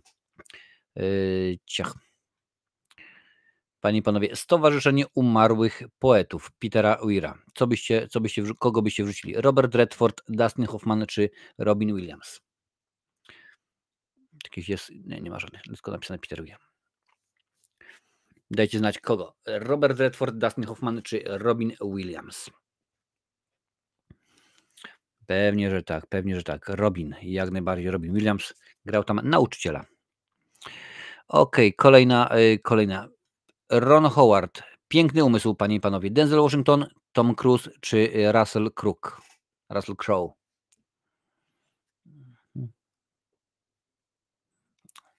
Dajcie znać, jak to będzie i tym razem. Widzę, że mnóstwo osób też jest na Instagramie, co mnie bardzo cieszy. Fajnie, że jesteście też tutaj. Bardzo, bardzo dobrze. Nie wiem, co prawda, jak to wygląda w tym momencie na X-ie albo na Twitterze, jak to woli. Także Crowe, pewnie, że tak. Russell Crowe. Film biograficzny, ale też bardzo ładnie podkolorowany. Okej. Jak zostać królem? Toma Hoopera z 2010. Hugh Grant, Colin Firth czy Alan Rickman, panie i panowie. Jak to będzie tym razem? Czy dobrze weźmiecie, dacie radę? Wiktor z 3,99 zł. Marcin, na czat mi się nie udało, to teraz spróbuję, bo film wygrałem. To ja ci napiszę, jak zawsze, na FB. Masz moje namiary już. Czy chcesz jeszcze raz, aby ci wysłać? A film mogę sobie wybrać, co chcę? Tak, film możesz sobie wybrać, co chcesz. Możesz jak najbardziej sobie wybrać, co chcesz. Daj mi znać, który, znaczy wybrać co z tych 5 filmów. Jak najbardziej możesz sobie wybrać, co chcę. Namiary, mówię, to jest raczej szybko wszystko usuwane, więc pewnie będę chciał znowuż. Tutaj patrzę. Firth, Colin, jak najbardziej. Colin Firth, on był tym aktorem, którego nam chodziło. Sam Mendes, American Beauty, panie i panowie. Dustin Hoffman, Hugh Jackman czy Kevin Spacey. Kevin Spacey, Hugh Jackman czy Dustin Hoffman. O, jak ładnie się ruszają. Tutaj proszę bardzo. Dajcie znać, który z tych. No akurat na szczęście póki co wszystkie te filmy widziałem. Co jest akurat różnie. Kevin, pisze Martin. Pewnie, że tak, Kevin Spacey i Annette Bening między innymi wystąpiła w tymże filmie. O, panie i panowie, mój ulubiony film. Stanley Kubrick i Lśnienie. Kto tam występował? Sean Connery, Jack Nicholson czy Anthony Hopkins? Piszcie, ja sobie byknę herbatki.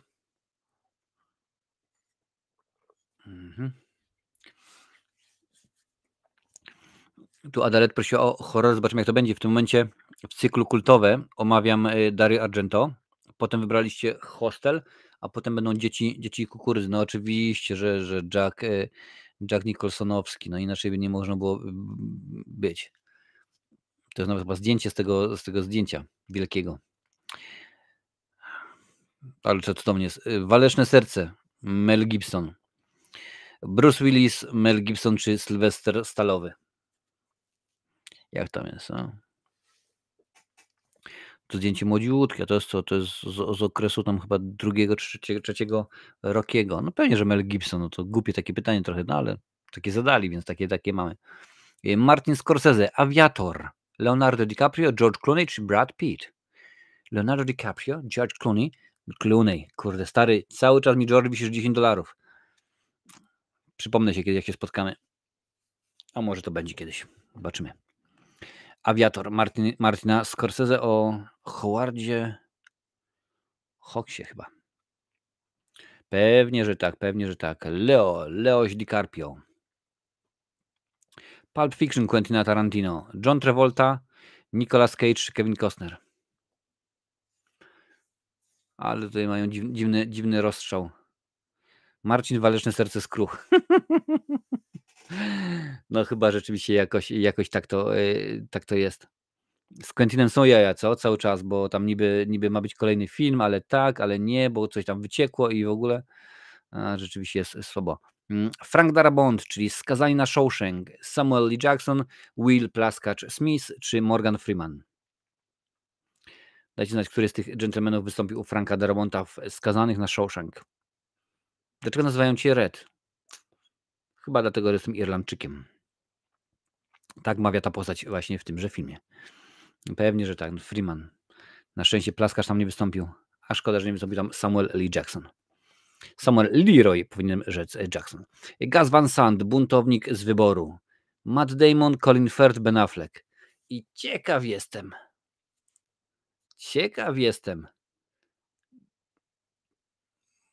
jak tutaj z tego wybrną. Bo chyba z tego, co się orientuję, może być tak. Tutaj widzę, że Kebab Killer napisał Affleck, co jest odpowiedzią poprawną, ale domyślam się, że zaraz również ktoś napisze Matt Damon. Właśnie Adele napisała Matt Damon. Jestem ciekaw właśnie, którego tutaj zaznaczyć. Bo zarówno Matt Damon wystąpił, jak i wystąpił Ben Affleck.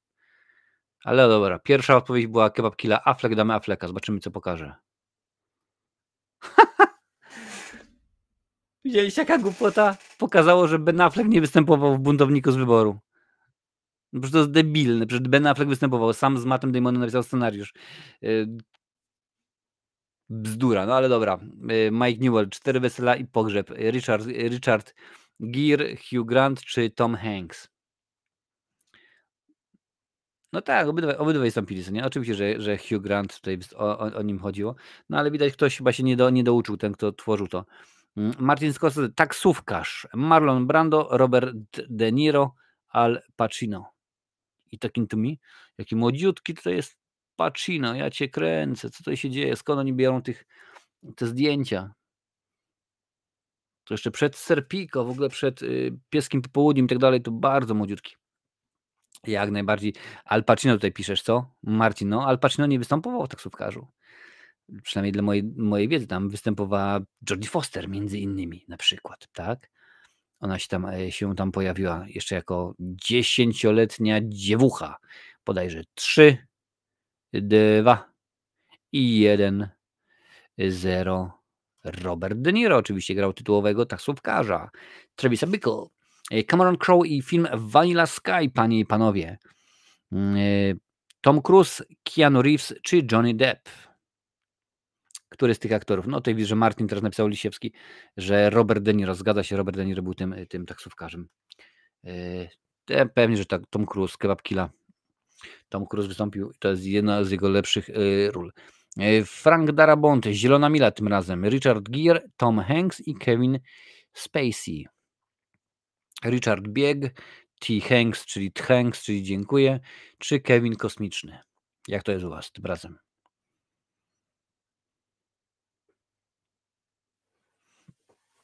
Tom Hanks, pewnie, że tak. I to było 14-14. Super. Twój wynik to 13-14. Nie, 14-14. Ty się walnąłeś, drogi. Lubisz oglądać dobre filmy? Oczywiście, że tak, pewnie. Teraz sprawdzimy, co może. Ja tutaj Adalet pytała o horrory. Pokażcie mi tutaj. Zobaczę więcej. Ciach, pach, prach. Czy są horrory? Uzupełnienie tytułu filmów? Nie. Pokaż seriale, rozpoznawanie kadrów, igrzyska, Marvel. Są horrory, proszę bardzo. Damy popularny. Rozpoznasz je po jednym ujęciu. Pewnie, że tak. Pewnie, że tak, więc damy tego kultowego horrora. Kultowe horrory, panie i panowie. No inaczej nie można byłoby oczywiście wrzucić. Na kultowe horrory pewnie, że tak. Także Adalet, lecimy. Proszę mocno trzymać.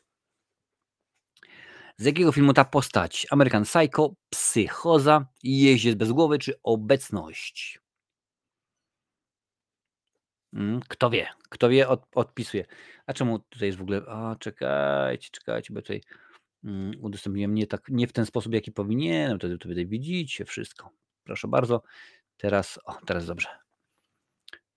Pewnie, że tak. Psychoza. Mama Jamie Lee Curtis. Jaki to film? Godzina Wilka, Hannibal, Milczeniowiec czy Wywiad z wampirem? Jak to będzie? Jak to będzie tym razem, panie i panowie? Oczywiście widać, że w tej roli wystąpił Anthony Hopkins. Wcielił się w tę postać 3 razy.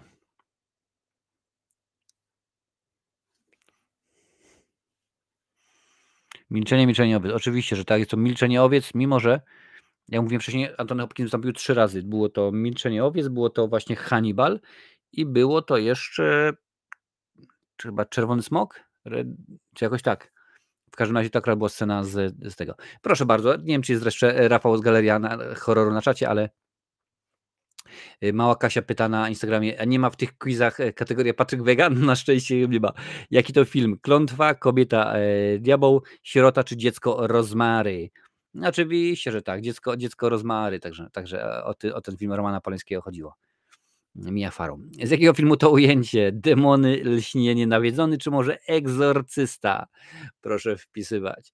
Kasiu, za chwilę zobaczymy, czy czasem nie ma Patryka Wegi, ale chyba nie chciałbym rozwiązywać quizu o filmach Patrycjusza Wegety. Czy tam Patryka Krzemienieckiego, czy jak on tam się nazywa obecnie, bo to już naprawdę nie wiem. Tak, ale Lśnienie. Ciekawe, czy też się walną. Rozpoznajesz tę scenę? Czarownice, Obcy decydujące starcie, Koszmar z ulicy Wiązów, czy może Coś? Jaki to film? Ale to nawet jest, to chyba nie jest ta stara wersja, tylko to jest ta nowa wersja, mi się wydaje, bo ona nie wygląda jak Heather Langenkamp. Tak, Freddy oczywiście, jak najbardziej, ale to musi być ta nowa wersja. Ta nowa wersja. Koszmar z ulicy Zamkowej, tak, zaraz wyskoczy inny. Poznajesz ten film? Sierociniec, Piątek 13, Mucha czy Zagubiona autostrada?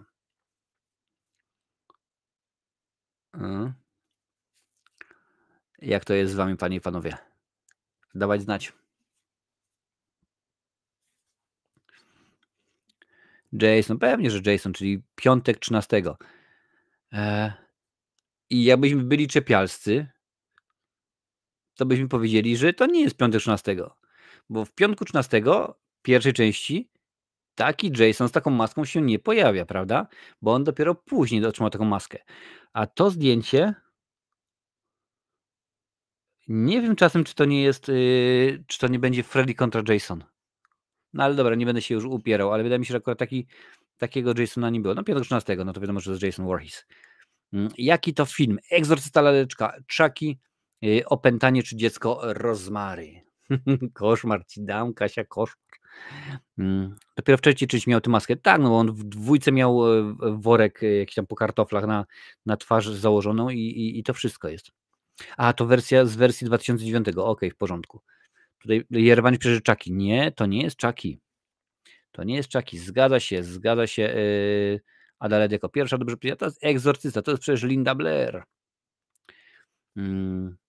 Z jakiego filmu znasz tę postać? Omen, Lśnienie, Hellraiser czy Ptaki? Nie będę za bardzo podpowiadał, z jakiego filmu można znać tę postać. Nie będę za bardzo podpowiadał, z jakiego filmu można znać tę postać. Pewnie, że tak. Omen. Słynny Damien. Jeżeli nie widzieliście pierwszego Omena, to też możecie sobie wierzyć. Jaki to film? Koszmar z ulicy Wiązów, teksańska masakra piłą mechaniczną, furman śmierci, czy może piła, panie i panowie? Co to może być?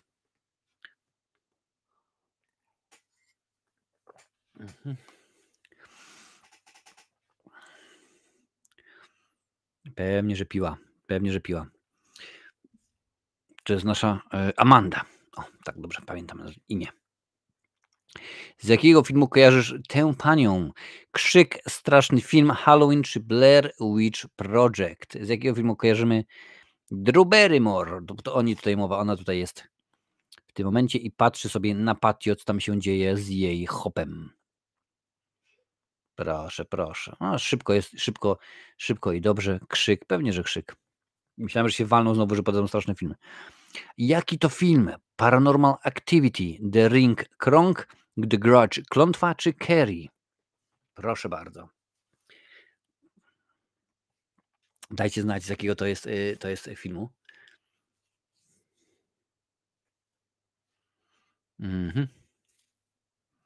Ring. Ding, ding, ding, ding, ding, ding. Ring, krąg. Pewnie, że tak. I jeszcze, jaki to film? Szczęki, Rekin, Martwe zło czy Candyman? We're gonna need a bigger boat.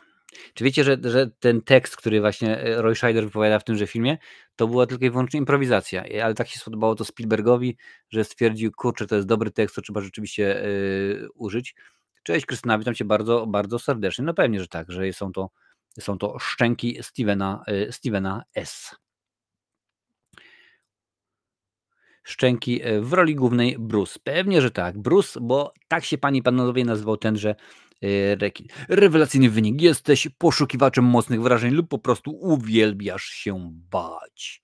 Masz bluzę z tym tekstem, no widzisz. Ja akurat tutaj pokażę, pochwalę się jeszcze raz.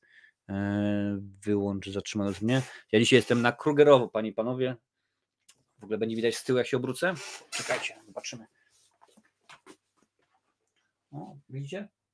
Taka fajna jest. Mam taką jedną, ta jest akurat w takim kolorze, jak widzicie, ale mam jeszcze taką, w jakim jest bluza moja, koszulka moja tutaj na tym logo, tylko że to jest akurat Freddy kontra Jason, jest w takim bardzo fajnym kolorze. Więc słuchajcie, jeszcze coś rozlosujemy, co? Rozlosujemy jeszcze jeden film, panie i panowie, więc a skoro teraz było, dawajcie, wpisujcie Freddy. Kto wpisze Freddy, ten będzie brał udział w losowaniu filmu.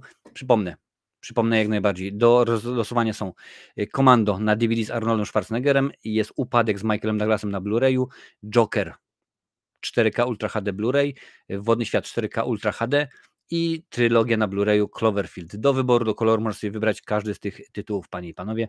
Widzę, że to jest Martin, już się pojawia, to już piszemy Martina. Martin Lisiewski.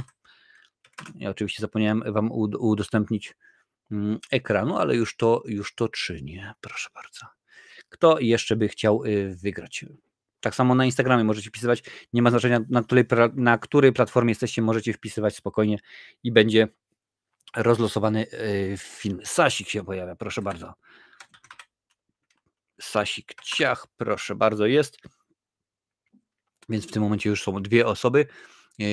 Kasia, kurczę, z Facebooka mnie wyrzuciło, nie wiem co tam się dzieje, nie mogę tam wejść ponownie.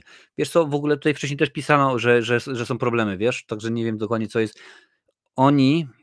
W sensie Facebook znowu zmieniał, nawet jak się logowałem dzisiaj do Restreamu, to podawało, że zmieniają od 10, co prawda od jutra zmieniają zasady.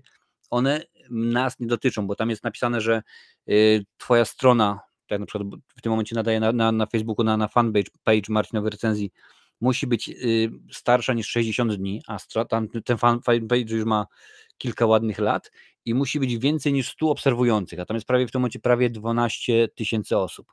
Więc rzeczywiście jest grubo. Słuchaj, Kasia, jeżeli chcesz, napisz na Instagramie, nie ma problemu, też możesz brać udział w losowaniu, to nie ma żadnego problemu. Ja mówię, nadajemy na różnych platformach, bo jestem dzisiaj na Instagramie, na Facebooku, na YouTubie, na Twitchu i na Twitterze, więc gdziekolwiek wpisujesz, to nie ma problemu, to jest wszystko, wszędzie jest ten sam stream, pokazuję te same rzeczy, więc tutaj się akurat nie ma co stresować. Więc wpisujcie Freddy, jeżeli chcecie brać udział w losowaniu płyty, którą płytę sobie wybierzecie, to są wszędzie polskie wersje językowe, albo lektor, albo napisy, albo dubbing, panie i panowie.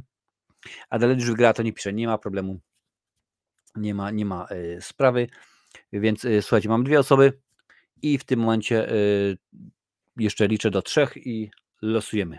1, 2 oraz panie i panowie 3. Dobra, losujemy pomiędzy Martinem a Sasikiem. A płytę otrzymuje Sasik. Sasik, odezwij się, stary, albo przez Messengera, nie ma problemu, albo napisz na Marcinowe recenzje @gmail.com i w tym momencie sobie śmignę i będę wiedział co, gdzie, jak i kiedy i powiedz mi, które je. Kasia, no niestety teraz dałaś troszeczkę już za późno, ale widzę, patrzcie, tam jest opóźnienie, jest koszmarnie duże na tym, na Instagramie, no ale to już trudno. Niestety tak to rzeczywiście jakoś jest, tak to jakoś rzeczywiście było zrobione, panie i panowie. Słuchajcie, 10K subów, tak naprawdę to dla mnie jako dla twórcy nie oznacza nic, nie będzie żadnych nagle zmian, stwierdzenia, jest 10K subów, no to trzeba zmienić, nie wiem, trzeba zmienić nazwę, trzeba zmienić to, teraz już nie będę robił recenzji, tylko teraz będę robił coś innego, nie, tutaj się akurat nic w tym aspekcie nie zmienia, nie wiadomo, że będą pewne próby, pewne inne materiały będą powstawały, ale to akurat dowiecie się za czas jakiś, najpierw muszę o tym jutro powiedzieć wspierającym, więc oni się dowiedzą pierwszy, więc krótko mówiąc, jeżeli masz ochotę zostać wspierającą, to tutaj na środku jest wspieranie na YouTubie, u góry jest wspieranie na Patronite, wystarczy zeskanować ten kod i śmigasz, tam już można wspierać od 2 zł miesięcznie, więc jeżeli masz ochotę, a w sumie nawet dzisiaj widziałem, że reklamę, że kawa w McDonaldzie kosztuje, mała kawa kosztuje w McDonaldzie 6 zł. Ja cię kręcę, jakie to są ceny. Więc byłoby mi niezmiernie miło, bo to sprawi, że można robić coraz więcej materiałów. Tak się nieraz pytacie, ale jak może robić coraz więcej materiałów, coraz ciekawych? Krótko mówiąc, jeżeli kiedyś się okaże, że jest taka powiedzmy ilość zarobku przez reklamy, przez wspieranie i tak dalej, przez te Amazony i w ogóle, no to wtedy się może okazać, proszę bardzo, zarabiam tyle pieniądzurów, wiecie już, przysłowiowy jacht można kupić. Nie, no po prostu, że można okazać, to mogę rzucić swoją pracę, którą mam codziennie i mogę skupić się na tworzeniu rzeczy na internet. Nie mówię tylko i wyłącznie YouTube'a, bo na internet, bo rzeczywiście tego jest całe mnóstwo, bo oprócz YouTube'a to jeszcze jest dosyć w miarę w tym momencie fajnie zmonetyzowany mam Facebook, już prawie cały jest zmonetyzowany. Twitch nawet nie wiem, tam tylko i wyłącznie pojawiają się czasami reklamy. Więc tak to rzeczywiście jest. Tylko 2 filmy na Blu-ray, na DVD, bo Blu-raya nie mam, a Komando jest jednak sentyment. No to spokojnie. No to dobrze, odezwijcie się. Słuchajcie, nie ma znaczenia, który film został wygrany. Patrzyłem, każdy z tych filmów jest, Komando jest dostępnych 30 kopii, więc nie ma problemu. Jeżeli chodzi o Upadek jest dostępnych 14 kopii. Jokera jest dostępnych 10 kopii. Wodny Świat jest dostępnych 20 kopii, a Cloverfield jest dostępnych 20 również, więc nieważne, który film wybierzecie, odezwijcie. Nawet bodajże Adalet wygrałaś Komando, jeżeli chcesz inny film zmienić, nie ma problemu, daj mi znać. Ja mówię, napisz mi wcześniej. 10 kasubów to należy się porządna współpraca. Wiesz co, pracujemy teraz, ja wam mówiłem, zresztą widzieliście, wspierający już widzieli, o kogo mi chodziło, więc zobaczymy, może coś się z tym uda. No porządna współpraca, wiesz, to zależy. Mimo wszystko, powiem ci, marki wolą wybrać takie filmy, no powiedzmy, takie kanały jak właśnie kanał sportowy, kanał Zero, gdzie jest mnóstwo rzeczywiście tych rzeczy, chociaż mi się wydaje, że to jest troszeczkę nietrafione, bo tak nawet jak sobie tutaj gadamy, prawda, no to ja tutaj większość z was w tym momencie, którzy się udzielają, no mała Kasia na Instagramie, no niekoniecznie kojarzę, ale poza tym większość z was ja tutaj znam, z niku wiem kto, gdzie, jak, od kiedy i w ogóle, więc wydaje mi się, że akurat mali twórcy, tak powiedzmy, którzy mają większy kontakt z widzem, to lepszy byłby wybór, no ale to już nie mi mówić. Wiadomo, że kanał Zero ma dużo większe zasięgi niż ja, więc to też dla firm jest przecież ważne. Waterworld, ja widziałem show w Hollywood z kaskaderami, no widzisz, proszę bardzo. Także bardzo fajne. Czy na krótka się wybieram do kina? Tak, chciałbym się wybrać do kina rzeczywiście. Mam kilka motywów. Tutaj mam nawet zaznaczone, jakie filmy muszę sobie obejrzeć przed wakacjami albo rzeczywiście przygotować. No wiadomo, że kultowe horrory, czyli wszystko Dario Argento, co będzie, to będzie nagrane wcześniej, więc to wspierający dostaną, a cała reszta ludzi później. No będzie ten Ezra, ta komedia z Robertem De Niro, bo to już w tym momencie, jak mówiłem, już jest dostępne na platformie streamingowej, a w Polsce dopiero premiera. I tutaj jeszcze kilka innych produkcji będzie. Także spokojnie. Jutro, panie i panowie, mam nadzieję, że zdążę jutro, wjedzie odcinek, jak założyć konto na Maxie, bo wiadomo, że HBO Max zmienia się w Maxa, więc to będzie wszystko opisane, co to jest, jak się to zakłada i w ogóle wszystkie te rzeczy, więc będzie. I też troszeczkę będę się chyba skupiał bardziej na materiałach, które, jakby to powiedzieć, które chcecie oglądać, bo wiadomo, że YouTube można potraktować w dwójnasób. Po pierwsze, można potraktować jako hobby. Robię co chcę i dziękuję bardzo. Czy ktoś to obejrzy, czy nie ma żadnego znaczenia. Albo można potraktować go na zasadzie, ok, to ma być dla mnie praca, to ma być dla mnie, że tak powiem, zarobek i to rzeczywiście jest rzecz, którą chcę za rok, 2, 3, 5, w zależności od tego, jak tam jest perspektywa, 10 lat, chcę zmonetyzować, tak? No i w tym momencie, jeżeli jako hobby, to kręć sobie co chcesz, to wrzucasz sobie, nie ma problemu jakiegoś, a jeżeli nie, no to dajesz ludziom co chcą. I na przykład w tym momencie widzieliście, że shorty chcecie oglądać. To nie jest dlatego, że ja tak mówię, tylko że tak właśnie mówią dane, a z danymi się nie da się przecież polemizować.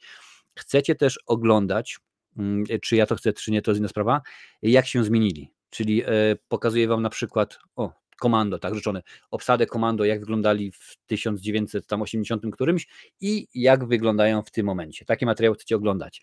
Chcecie oglądać materiały i to akurat mi się podoba, bo to jest dobra współpraca dla mnie, jak założyć konto na. To ja dalej piszę, nie trzeba nic zakładać, bo sami przekryją każdego na maksa. No tak, ale jeżeli jesteś nową osobą, która nie ma jeszcze maksa, będzie konto, będzie filmik jak założyć. Tak samo jak na przykład mam na Amazonie, prawda? Mam filmik jak założyć konto na Amazonie. Nie wszyscy mają konto na Amazonie, a w tym momencie mam ten filmik, w środku poniżej jest link afiliacyjny i jeżeli założysz sobie ten konto na 30 darmowych dni, bo wiadomo, że 30 można, to z racji tego nie YouTube, tylko Amazon płaci mi 5. Ty po tych 28 dniach możesz sobie anulować to konto, nic za mnie nie płacisz, ale mimo wszystko oni mi płacą. I to są takie materiały, które chcecie oglądać. Na tym się głównie skupię. Oczywiście będzie to mieszanka tego, co ja chcę kręcić, plus to, co powinienem kręcić, bo gdyby tak nie było, to na przykład odcinki na żywo i kultowe horrory już dawno powinny przestać istnieć. Bo rzeczywiście, jak wam pokazywałem, widzieliście, że niespecjalnie to się ogląda. Tak jakbym sobie tego życzył. No bo nawet jeżeli powiedzmy gro osób, które tutaj dołączyło z shortów, no to obstawiam powiedzmy, że tak z 5000 osób, to zresztą tak mniej więcej to wygląda, to są osoby, które tutaj przyszły na kanał, bo oglądają długie formy, tak? No ale to wiadomo, ktoś ogląda kultowe horrory, ktoś jest fanem Gwiezdnych Wojen, ktoś woli Marvela, a jeszcze inna osoba lubi odcinki na żywo i tutaj się bardzo rzadko miksujecie, bo to też sprawdzałem, bo to YouTube też pokazuje takie statystyki.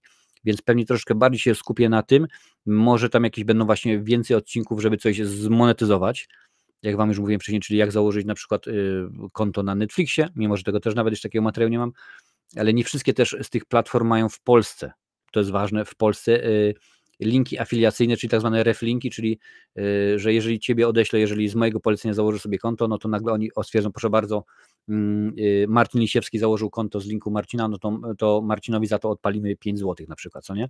Ktoś może powiedzieć, to nie jest dużo, tak samo jak na przykład 5 zł za wspieranie to nie jest dużo, ale jeżeli przyjmiemy, że przykładowo w miesiącu 10 osób założy konto na Amazonie z mojego polecenia, 10 osób na Maxie założy z mojego polecenia, za każdą stanę 5 zł, to na przykład w momencie ma już 20 osób, 10 wspierających i tak dalej, no to wiadomo, że to się wszystko kumuluje i to w pewnym momencie może wyjść z tego całkiem fajny pieniążek, więc zobaczymy, jak to będzie.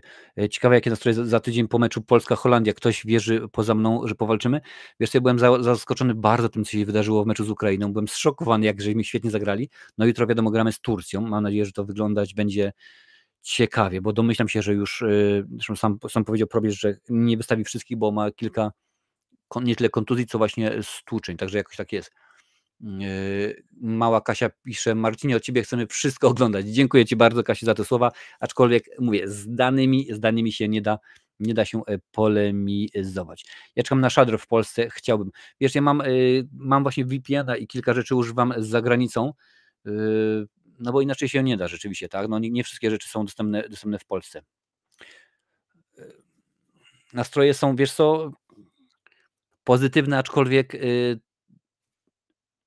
wszystko powyżej sromotnej porażki typu 5-0, na przykład jak przegramy, znaczy 0-5, bo my akurat będziemy gospodarzami, będzie jak najbardziej w porządku. Jeżeli na przykład przegramy 0-1 po dobrym, walecznym meczu, nie przeszkadza mi to, co nie? A jeżeli dostaniemy, jak to mawia klasyk, 4-0 po bezbarwnej, to nawet nie będę się zastanawiał. Remis to będzie naprawdę dobry wynik, a o zwycięstwo nawet nie marzę, także jest. Shudder to jest platforma streamingowa, VOD. Także tych platform jest dużo i będę starał się, no bo w tym momencie jeszcze powinienem założyć właśnie Netflixa, ale nie ma reflinku, więc na razie nie ma. Powinienem właśnie założyć Apple'a, pokazać jak się zakłada, Maxa oczywiście, Kanal Plus Online, Player, CDA Premium i kilka, tylko że w tym momencie muszę mieć w pamięci, ok, no to zrobienie takiego materiału zajmuje mi powiedzmy tam 6-8 godzin, prawda, przygotowanie, więc to troszeczkę potrwa. A co myślisz, że Skarsgård zagra znowu Pennywise'a w serialu Welcome to Derry? No on jest dobry w tym, no widzieliśmy przecież jak to mu wszystko wychodziło, tylko tak samo jak Joker druga część, czy my tego potrzebujemy? No niespecjalnie, tak? No wiadomo, że jeżeli nawet oglądałem jakiś czas temu z Mają to nowe i pierwsza część była dobra, druga słabsza. Serial, no to będzie rzeczywiście więcej możliwości. Na Kanal Plus online wleciał Terrifier 2. No ja dostaję cały czas właśnie tak zwany newsletter od nich i mam dużo tych informacji, no ale tak to jakoś wygląda. 18 osób jest jeszcze. Dziękuję bardzo. Bardzo mnie to cieszy. Dajcie łapencję w górze, jeżeli jeszcze tego nie uczyniliście. Będzie mi niezmiernie miło. Proszę bardzo, w tym tygodniu twoja rolka była popularna i zyskała 13 000 odtworzeń. Tutaj jest napisanych. Bardzo mnie to cieszy, bardzo jest to fajna sprawa. W ogóle tutaj też mam informację, w przygotowaniu jest serial Hostel, w serialu wystąpi Paul Giamatti, a producentem będzie Eli Roth. Co tutaj mamy jeszcze ciekawego? Drugi sezon serialu The Last of Us będzie liczył 7 odcinków, trzeci sezon będzie większy, a czwarty pozostaje możliwością. No i to jeszcze informacje o Beatlesach i o Knives Out. Słuchajcie, obsada trzeciej części Knives Out wygląda kosmicznie. Daniel Craig, Glenn Close, Josh O'Connor, Kaylee Span, Josh Brolin, Kerry Washington, Andrew Scott, Mila Kunis, Jeremy Renner, Daryl McCormack i Thomas Hayden Church. I cały czas rośnie po prostu rewelacyjnie, także tego rzeczywiście jest bardzo dużo. Awansują 2 pierwsze bezpośrednio i potem chyba jeszcze awansują 2 albo 4 z trzeciego miejsca z najlepszymi wynikami, najlepszą ilością punktów. Więc rzeczywiście tak to będzie wyglądało. Zobaczymy, jak to będzie, panie i panowie, wyglądało. Mam nadzieję, że nie będzie meczu otwarcia, mecz o wszystko, mecz o honor. I w tym też momencie dziękuję wszystkim bardzo za suby, bo jest już nas 10 231 osób, to jest niesamowite. Ja tutaj nawet właśnie dopiero co wam mówiłem, a pokazać wam jeszcze mogę. jeszcze mogę to, gdzie to jest panel YouTube, proszę bardzo, że walczę o tym, żeby jak najlepszą mieć retencję w tym momencie, jak na przykład widzicie, tutaj jest Suspiria, tak? Że w tym momencie retencja jest 5 minut 52, czyli jest lepiej, bo średnia ta jest 3 minuty 31, 4, 14, czyli jest o minutę, prawie o 2 minuty lepiej, więc rzeczywiście, jak widzicie, moje to stulactwo, moje to gadanie w ciekawy sposób jest nagradzane w pewien sposób. Znaczy, mam nadzieję, że tego będzie, bo z grupy Hiszpanii, Chorwacja, Włochy 4 z 3 pośród 6. No jakoś tak rzeczywiście. Tak samo jak trudno było nie awansować na te mistrzostwa, no my daliśmy radę i prawie, że nie awansowaliśmy, tak akurat wyszło w ten sposób. Słuchajcie, ludki, dziękuję Wam bardzo. Posiedziałem pewnie jeszcze z Wami długo, no ale niestety, albo stety, jak to woli, muszę położyć moje miśki spać. Taka jest sprawa. Widzimy się oczywiście za tydzień, a potem będzie chwila przerwy, bo jadę, jak mówiłem wcześniej, już wraz z rodziną jedziemy na wakacje, więc będzie kilka tygodni, będziecie mieć spokoju bez odcinków na żywo, a reszta będzie cały czas wjeżdżała. Jutro odcinek dla wspierających tutaj na YouTubie, także na Facebooku, w naszej grupie Skruchowisko VIP. Podam Wam kilka ciekawych faktów, informacji, co tam rzeczywiście może się pojawić i tutaj było mowa o współpracy, zobaczymy. Może jeszcze jutro nie będę miał dla Was informacji, ale może już będę miał. To wszystko zależy nie tylko w tym przypadku, Panie i Panowie, ode mnie. A z mojej strony to już wszystko. Dziękuję bardzo. Dla tych, którzy oglądają z odtworzenia, dziś tutaj będą zaraz rzeczy, które YouTube poleca. Napiszcie na adres, naprawdę, ci, którzy wygrali płyty, albo napiszcie na Messengerze, na Facebooku, albo napiszcie maila marcinowerecenzje@gmail.com. Na pewno na którąś z tych rzeczy odpowiem. Więc dziękuję bardzo za 10 000 subów, lecimy po więcej. Dziękuję bardzo za 5 milionów wyświetleń, lecimy po więcej i dziękuję bardzo za 11 000 osób, które obserwują fanpage na Facebooku. Super elegancko i oczywiście tak lecimy po więcej i niech Polacy dobrze spiszą się na mistrzostwach. Jak najbardziej. Cześć ludzie.